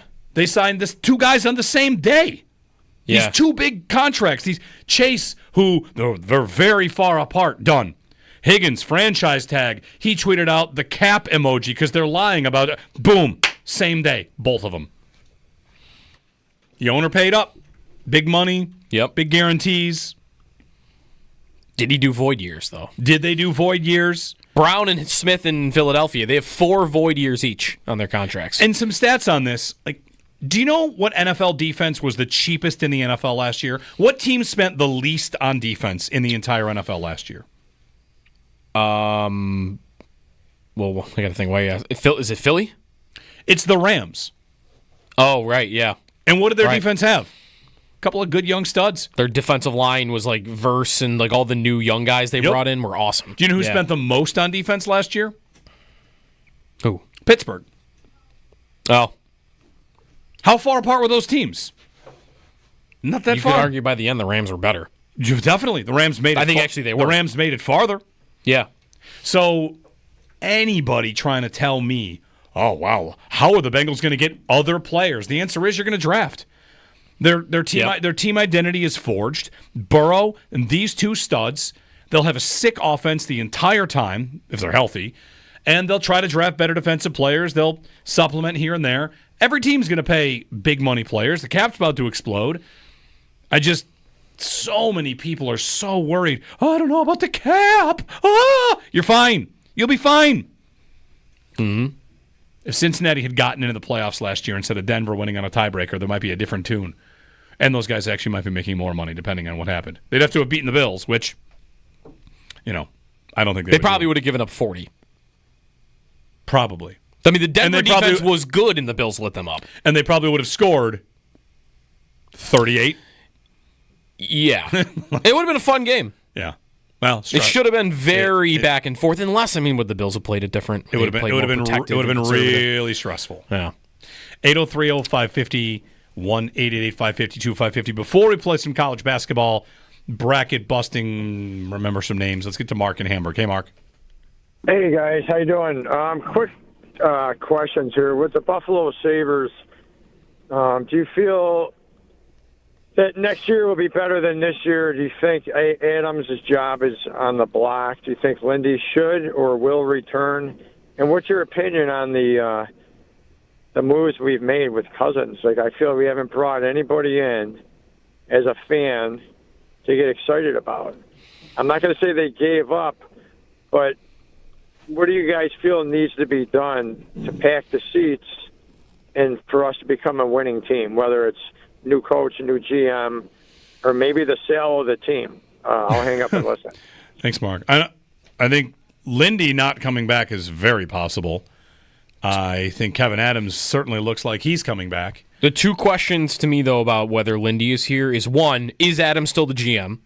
And 2, does Lindy want to do it? Aren't those the right 2 questions? Adams is not firing Lindy Ruff this offseason. That, to me, feels like the least likely situation. But if Lindy says, I'm good, I'm going to go retire, go to somewhere warm, and just walk away, that wouldn't shock me. And at this point, if Adams wasn't the GM anymore, I don't know that I would be shocked. I wouldn't bet it. And if there's a new GM in place, is that GM keeping Lindy Ruff? Or is he going to want his own guy? He's probably, I would think, going to want his own guy. Even if it's like one of the assistants like Carmanos. He's going to hire some dude he knew from Pittsburgh. I don't know. Trying to predict what they will do. There was a big write-up at ESPN.com on the state of the Sabres, and in there, an anonymous agent was quoted as saying, I feel like you should just pay money rather than have half of your building empty and people asking you to sell the team, like that caller just did. Mm-hmm. Just pay instead. Pay for, spend to the cap, spend more money, spend more on everything. Did you see my Let's Get Stupid on that after that article came out? What was it? Hire an agent. An agent to run the team? Yeah. The NBA is doing it all the time now. They started doing that a few years ago because for what's that league? That league is all about player relationships. That league is all about, I just got to get stars. That's it. My whole game here is, can I convince stars to come here? So who runs the Knicks? An agent. Who runs the Lakers? An agent. There's like 4 other teams. Who ran the Warriors when they had a dynasty? Bob Myers. What was he before a GM? An agent. Mm-hmm. What's the Sabres' problem? Player relationships and getting people to come here. Why not hire the people that day to day are doing that? The NHL has nobody that I've seen that is from that background, though. That's the thing. You'd be the first one through the door, and, that's why I would want to file it under Let's Get Stupid, because when are the Sabres going to be the trailblazing franchise that does something that no one else has done before? But it happens in the NBA. Yeah. No one to get excited about. I mean, they traded Cousins for Josh Norris, who's been banged up since he's been here, which is not great. Yeah. I mean, and he didn't play on Saturday. Yeah. It feels like, with due respect, like the questions you ask don't have answers, and they're certainly not coming from us. What should they do? I don't know. We mentioned the Peterka stuff. So if you missed it earlier, Frank Saravalli reporting that the belief is there are some malcontents in Buffalo, and Peterka could be on the move. He's an RFA. If he wants out, he could sign an offer sheet. I wonder, Joe, on offer sheets, if you've listened to this show for 20 years, I spent about 15 of it yelling about how offer sheets should be a thing in the NHL, and they've started to become a little bit more regular now. And maybe the thing that's different is that you would have players of this generation say, no, I don't like it here. I'm going to go talk to another team. I want out. So I have the right to go do that. I'll communicate to you, I don't want to be here. I'm going to go try and sign to go somewhere else. And if I find a team that's willing to give up the compensation, first, second, third round pick to just sign for me, then I'm going to do that. Mm-hmm. And if Peterka, who could do that, leans on the Sabres, they could be motivated to, okay, let's move him before he does that.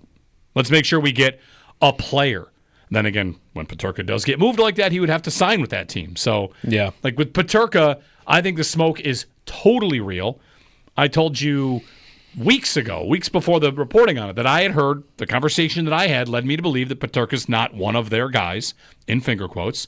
And since hearing that, since telling you I had that conversation and hearing that, there's only been smoke. There's only been more smoke about Peterka. Yeah. So I bet, yes, that they do move him in the offseason. I would bet it.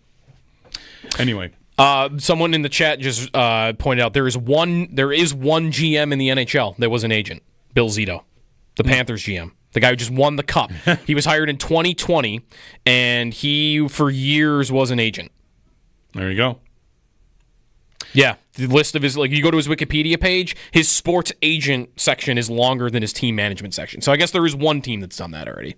Spoiler alert here, Rory putting for eagle. He is middle of the green after 2 shots, and Spawn went into the bunker and chipped out and has a birdie putt that's lengthy. Rory for eagle, a little bit strong on that one. He's got not a gimme. He's got a little more left for birdie than he wanted. I wouldn't give it to him. No. If I were just playing around with him. But Spawn's got 20 feet, and Rory's got advantage Rory. 6 feet. Yeah. But Rory's got to feel like, man, that's a bad eagle putt. My buddy that's there said it is insanely windy. Yeah. Insanely windy. 17 could be an adventure. Oh, yeah.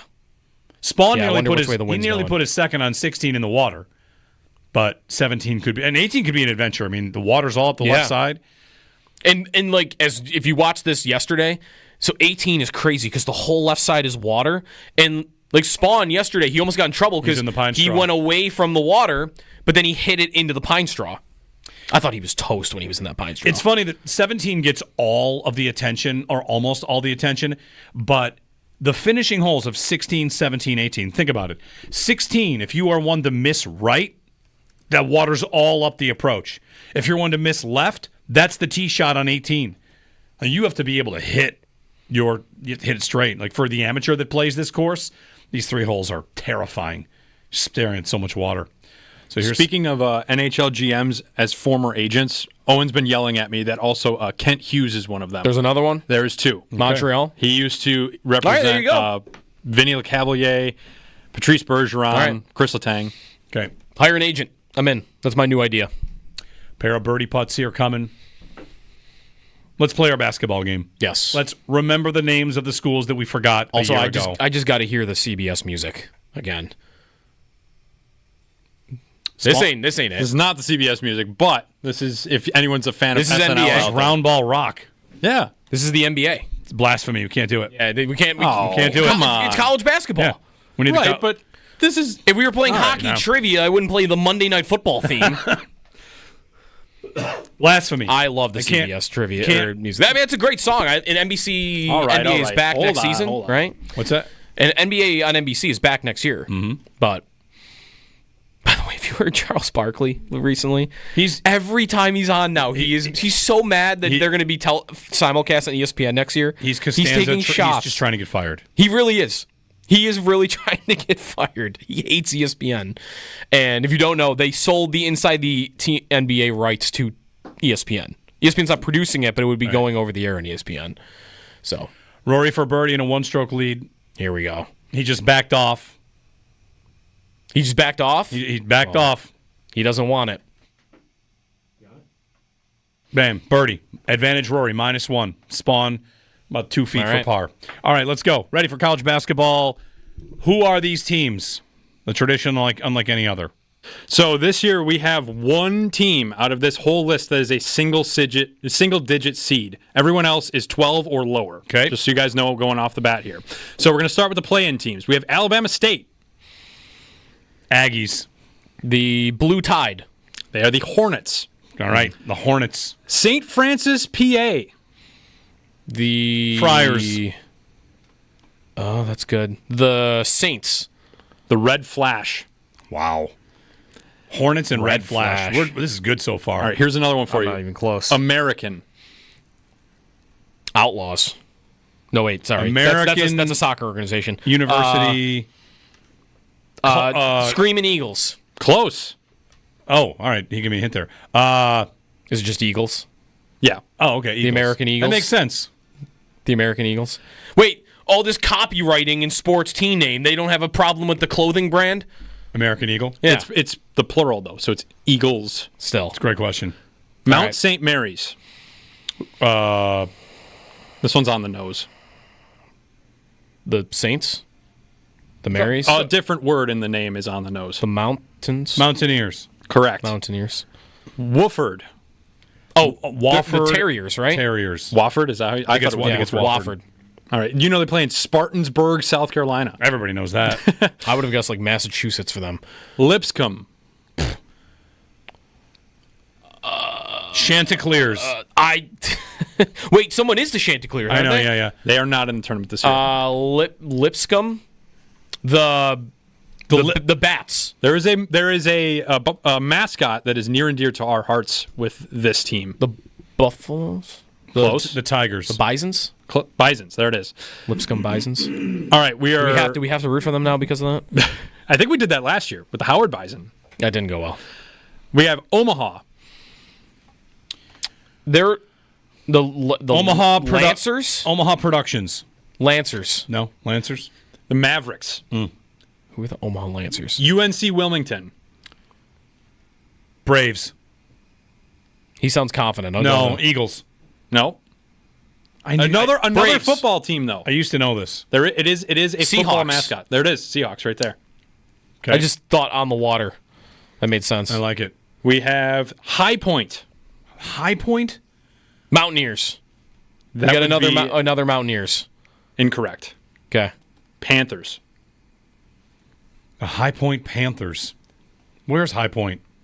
That would be in High Point, North Carolina. All right. 3 teams from North Carolina this year. High Point could have been anywhere. McNeese. Bulldogs. The Geese. The McNeese Geese. Now that's a good name. Come on. That's elite. They should change because they are the Cowboys. Oh, terrible. Not good. McNeese Cowboys. Too many Cowboys. Bryant. Rory on Reeves. 17. What'd you call it? Bryant Reeves. Bryant's. Nice shot. Rory stuck it to 15 feet? 20 feet? 25. 25. Middle of the green. He's in good shape. I'm going to go with the Bryant Badgers. Close. Bryant Bulldogs. That was close? Well, B. Okay. Alliteration. Robert Morris. Colonials. Colonials. Yeah, Yep. I figured you guys would have that one. Yep. I got to throw in a few of them here. UC San Diego is the first non... Well, Gulls. They're the Gulls. The Lion Seals. The first non-living thing we've had on the list. Non-living thing? The Chanticleers. the Breeze. The Fleet. Oh, that's good. Water theme is right, though. That is Waves. close. Closer. Think of Poseidon. What does Poseidon have? The Trident. The Tridents? Yes, Triton. Yep. Triton? Wait. Trident? What is it? Oh, I guess Trident and Triton, it's like the same thing, right? No, the three-prong. No. It's a Trident. Yeah, okay. The Tritons. Oh, they're a Triton. Okay, that's not the same thing. They're not? A Triton is a... What is a Triton? I thought they were the same thing. Because they're both like the three-prong... A Greek god of the sea. Oh. Triton is the god of the sea, I think, and the Triton is maybe what he uses. I thought Poseidon was the god of the sea. Who knows? Anyway, 3 left. SIU Edwardsville. Ooh, Spawn over the green in the water. This thing's over. Wow. It's over. He hit it in the water. Yep. Carried it. Not even a bounce.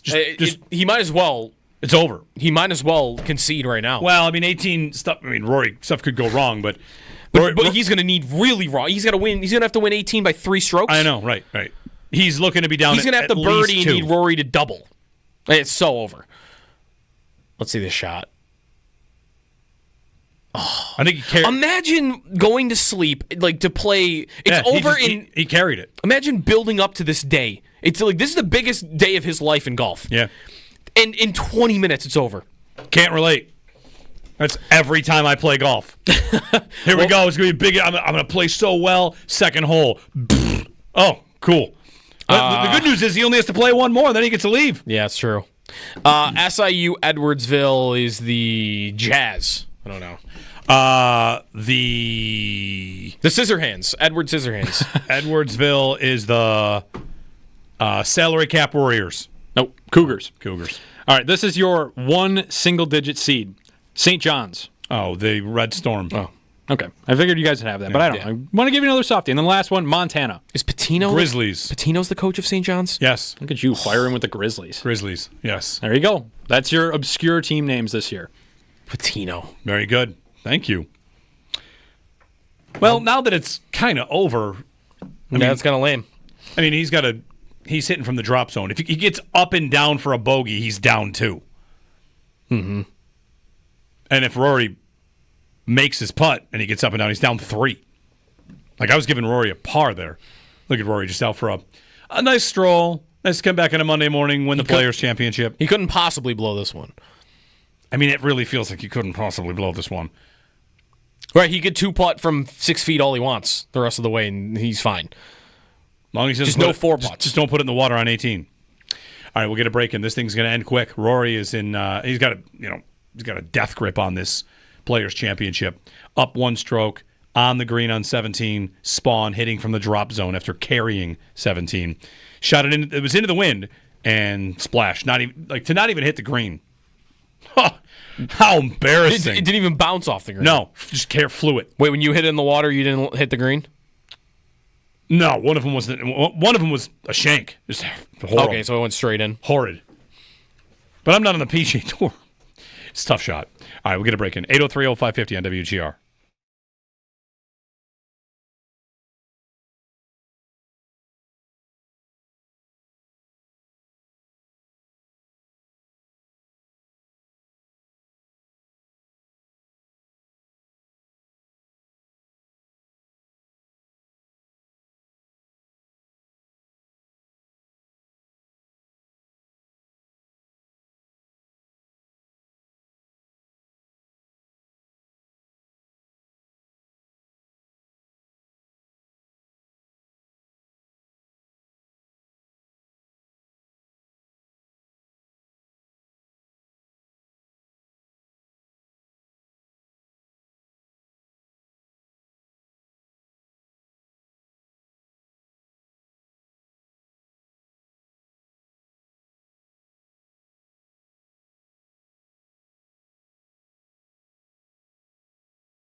into the water. Never hit the green. Shocked. So J.J. Spawn, the story of this tournament just became, listen, the 17th hole at Sawgrass, its lore just grew. Because remember that year in the playoff, J.J. Spawn triple bogeyed 17? In a playoff, yeah. Because that's what he just did. I mean, Rory might be about to bogey it. Right.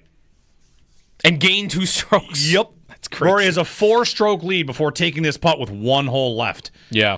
Remember that year? Who was that? J.J. Spawn. Yeah, he tripled 17. Flew the green. Rory, don't fall in the water. Drop zone, far away, 3-putt, triple. You know, stars. They're just like us. Rory's like hanging on the edge. There was a shot yesterday. Was it? Don't fall What's in, the guy's dude. name? Allen? Jake Allen? What's his name? I forget. Danny Allen? Danny Walker? Danny Walker. Thank you. Danny Walker. Whatever I'm trying to do here in my brain. He was standing. He had a shot on 18 where I would be afraid of falling in. Yeah. All right. Rory bogeyed. Rory bogeyed. So Rory's even. Good for him that the other guy tripled because. He did 3 putts. See, this is where sports, though, sometimes is like, it's not even always in your control. If Spawn had birdied that and Rory lost it, he's a choker. Everyone would be calling him a choke artist for 3-putting on 17. Right. He did 3-putt, but we won't remember it because he's going to win this thing. Yeah, he's got a 3-stroke lead going to 18. As long as he doesn't put it in the water on the left. Which, it's been done. It could be done. He also... With a 3-stroke lead, you should blast it into the trees and then punch out, and you're safe. Was it Saturday or was it yesterday? No, it must have been Saturday. He had one of the coolest shots of the weekend where, I think it was on 18, he was in the trees, and he had a bad shot off the tee in the trees, and he had to slice this thing around all the trees to get it up on the green, and he must have put 60 yards of slice on it and got it to roll up. Well, McElroy's about to lock up the Players' Championship. What's next on the schedule, right? Is Valero coming up next for the PGA? The Masters, of course, getting closer. The Masters is a month away, It's isn't the it? Valspar. Then the Houston, then Valero, then the Masters. All right. Let's go. Getting close. August 10th. Yep. So less than a month. April 10th, yep. Thank you. April 10th. Yeah, you don't have to wait till August. 803-0550. Diana Rossini reporting the Bengals are going to try to retain Trey Hendrickson. I guess they just decided to start paying. There's also news on the defensive back market. Derek Stingley Jr. is the new highest paid defensive back. 3 years, $30 million in Houston. I am once again going to tell everyone the passage of time.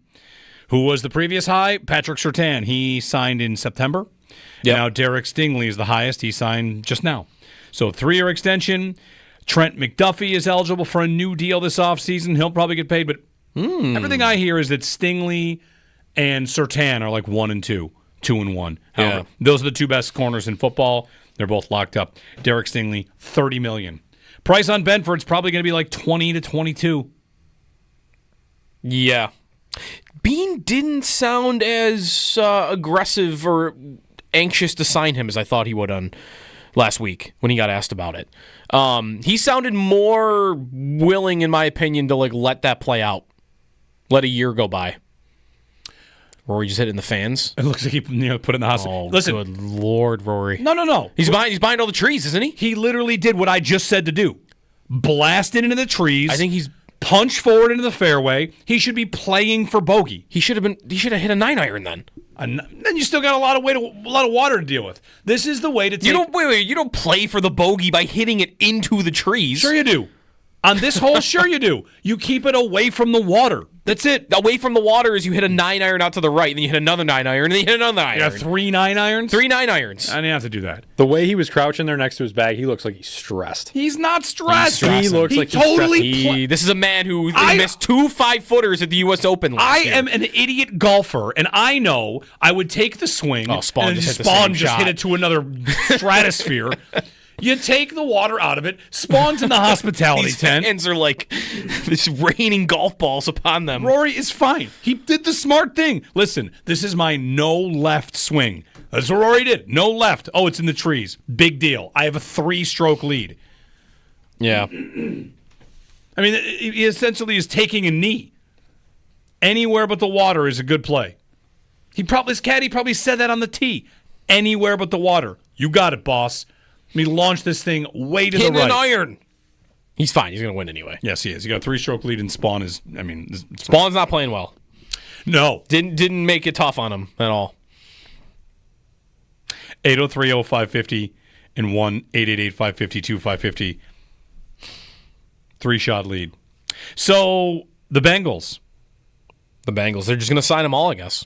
No Hendrickson trade? No Hendrickson trade. They're going to lead the league, and I don't really think you'll be able to say the thing about them being cheap anymore. I mean, you could say about them being old school because this is why they have to pay these guys so much, because they waited. They wait. But they are the only team in the league right now that have 3 players that make more than $28 million per year, and they probably are about to, I guess they're about to sign a 4th. All their money is going to be tied up in 4 guys, but whatever, they're willing to pay those guys. And they're all great. I was buying into they're cheap, and they're going to let 2 of them walk. They're going to keep Burrow and Chase, and because of how they are, Higgins and Hendrickson are going to go. Carson Palmer has been out here for years saying like they're cheap. They're not going to pay these guys. Right. I just continue to think that sticker shock. You are in much worse shape overpaying an average player than overpaying a great player. Where do you really get hurt? By paying a guy that's not that good. And in the case of these 4 guys, the Bengals are playing they're paying their best players. Yeah. So I've got no issue with it. I think you'll hear tons of, can they win like that? Of course. Remember the 5-year stretch we had where no quarterback on a second contract has ever won a Super Bowl? Is that the model? Gone. Totally gone. No one thinks that anymore. Yep. The cap goes up and up and up and up, and you got everybody just worrying about the cap. Just don't even worry about it. Never think about it. I mean that. What's the AAV on the Chase deal? Oh, it's $40 million. The cap hit's not 40. Yeah. It'll be 18 this year. And then in 6 years, it'll be, 52, and they'll redo it. Just never worry about the cap. It's easier that way. That's for Mike Giannitti to do. And we have him on the show and ask him, how much do I got to worry about it? You should never worry about it. How long until the Bills will have a $40 million receiver? 3 years. Ever? 3 years. Yeah. In 3 years, Khalil Shakir will make $40 million a year. Passage of time. Maybe not Khalil Shakir, but it's a big jump. Sure. It'll be a long time. But everybody eventually will. That's another thing. I thought I saw somebody say on Twitter or wherever, how long will I bet the Bills don't want another $30 million non-quarterback. Well, you better believe they're going to have one. Right, eventually they're just going to... You don't get to stay in the 60s when the world's moving forward. If they had landed... We keep pointing out, they have a lot of good players they've drafted. They don't have a lot of elite ones. Had Greg Rousseau been a 20-sack player, he'd be making $35 million right now. Yes. Had... Coleman's too soon. No, but if Keon Coleman goes bonkers and becomes the best receiver in football, they'll pay him $45. If Gabe Davis was every bit as good as we saw in the 13-second game, and he was an elite receiver, the Bills right now would be paying him $40 million per year. Sure. Right? Yeah, 32. It's not their unwillingness to pay it. It's their players haven't earned it. Right. Their players have earned 15. It's just a very 17, convenient 20. way to say, like, we prefer not to do that. No, Right. 803-0550. 5 years since the Diggs trade, by the way, was yesterday. That was the 5-year anniversary of it. And that went great. It did go great. I saw all the tweets were like number 1 in receptions, number 1 in receiving yards, number 3 in touchdowns, maybe. Like, that worked. He is... Okay, so Spawn just hit it. A knockdown through the trees that went... into the pine needles, and then into the fairway. Not very far. And I think Rory's going to have the same shot, because he looked like he was blocked by a lot of trees. Yep. Shot that you suggested for him. Yes. I could be a caddy. Look, he's punching out to the same spot that I would have told him to hit a 4-iron to. I think he's going over these trees, is he not? Is he punching, or is he going towards over? the water? And the ball's back of this. No, he's going under. He's going under. Yep. I think. Chop it out. Rory McIlroy did literally what I said he should do. He's right next to Spawn now with a 3-stroke lead. Yeah, it's fine. He's fine. From 100 yards out. You get a big lead, you can do that. All right. We're going to break in. Extendo Sports, Northtown Automotive Action Point Show. Sal's coming up. The latest on, Michael Hoyt and... who's wearing number 55, by the way. I love it. Great job. Yes. All the Jochen Hesch truthers out there loving that there's the exact same jersey just with one letter O added. Wear a Hesch jersey and just put an O on it and you're good to go. He didn't do that on purpose, right? There's 0% chance? I think it's a low chance, but... He's from Toronto, so he's probably a hockey fan. Can you take a Hess jersey and do the little grammatical caret thing and then have an O above it? Like do it that way instead of like taping an O on there? I like the use of caret there. I haven't thought about. Yeah. Yeah, put a little caret in there. Just saying, he didn't wear 55 in L.A., so he chose that. Rory has 5 wins in his last 25 starts, 3 second places, 14 top 5s, 22 top 25s. Like, he's been great. Rory. And this is his best win in a while. Now he's got to do it in a major. Provided he gets it done.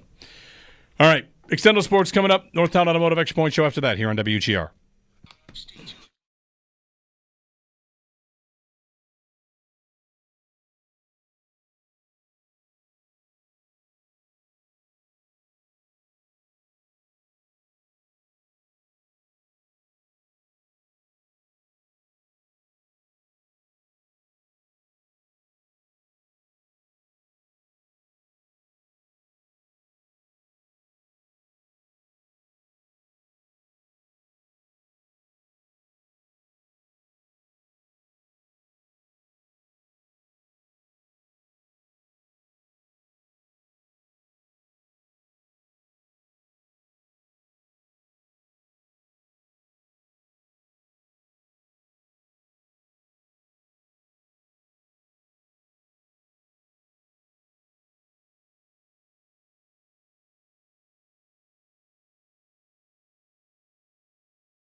All right, as expected, Rory is a 4-putt away from winning.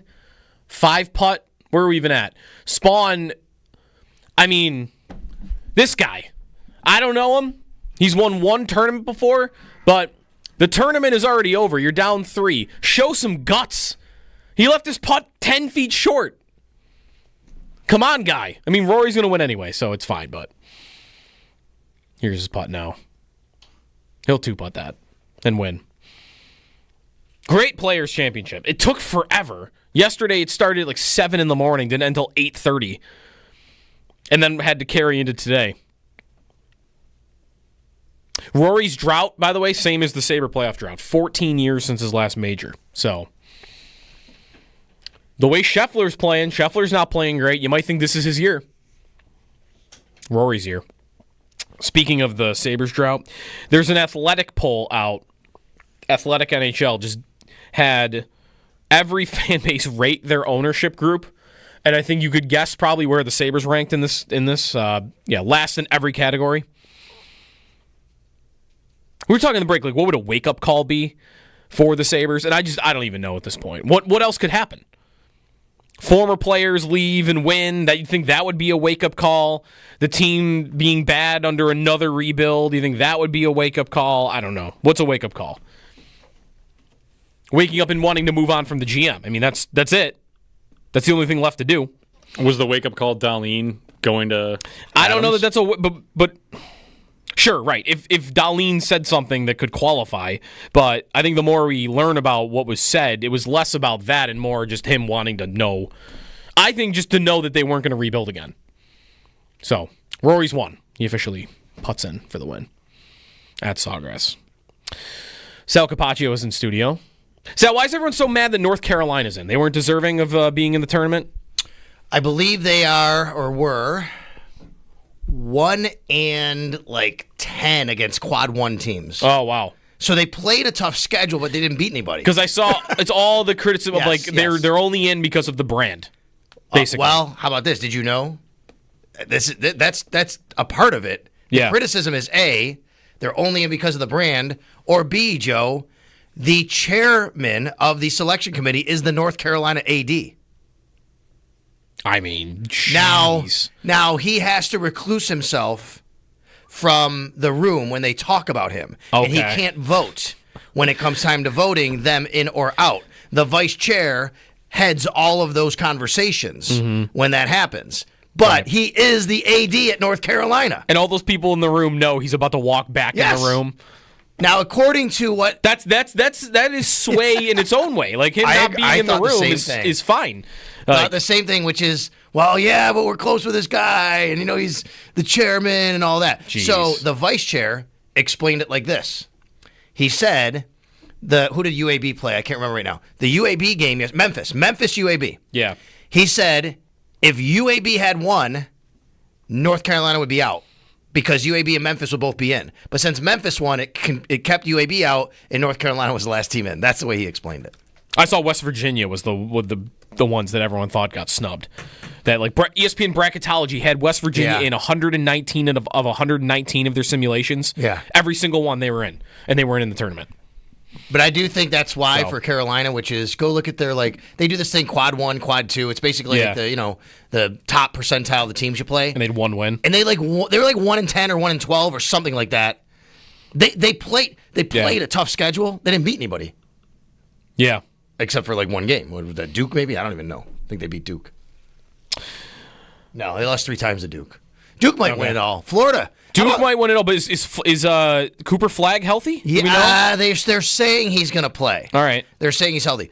Hey, I got a text this morning. I'm gonna, name dropper. No. Carlin Hartman. You know Carlin?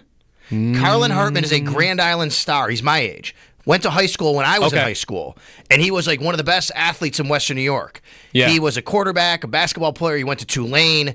He was on this Tulane basketball team. They used to call him, they called the group the Posse. They would take the 5 starters out and put the new 5 in, and he was one of them. Anyway, Carlin has gone on to be an assistant basketball coach a lot of places. He's now in Florida. He sent me a text this morning with just a gator emoji and a basketball. He is. Wow. He is a Western New York Bills fan, legend, high school player, and he's an assistant coach at Florida. Nice. And they're very, very happy, obviously. So congratulations to Carolina. One seed, and I watched a lot of that game yesterday. They were Tennessee. They said had one of the 5 best defenses in the country, and Florida just had no problem. Yeah, they're really good. They're really good. Yeah. Derek Stingley, $30 million per year. Did Bean sound to you like he's not really anxious to sign Benford?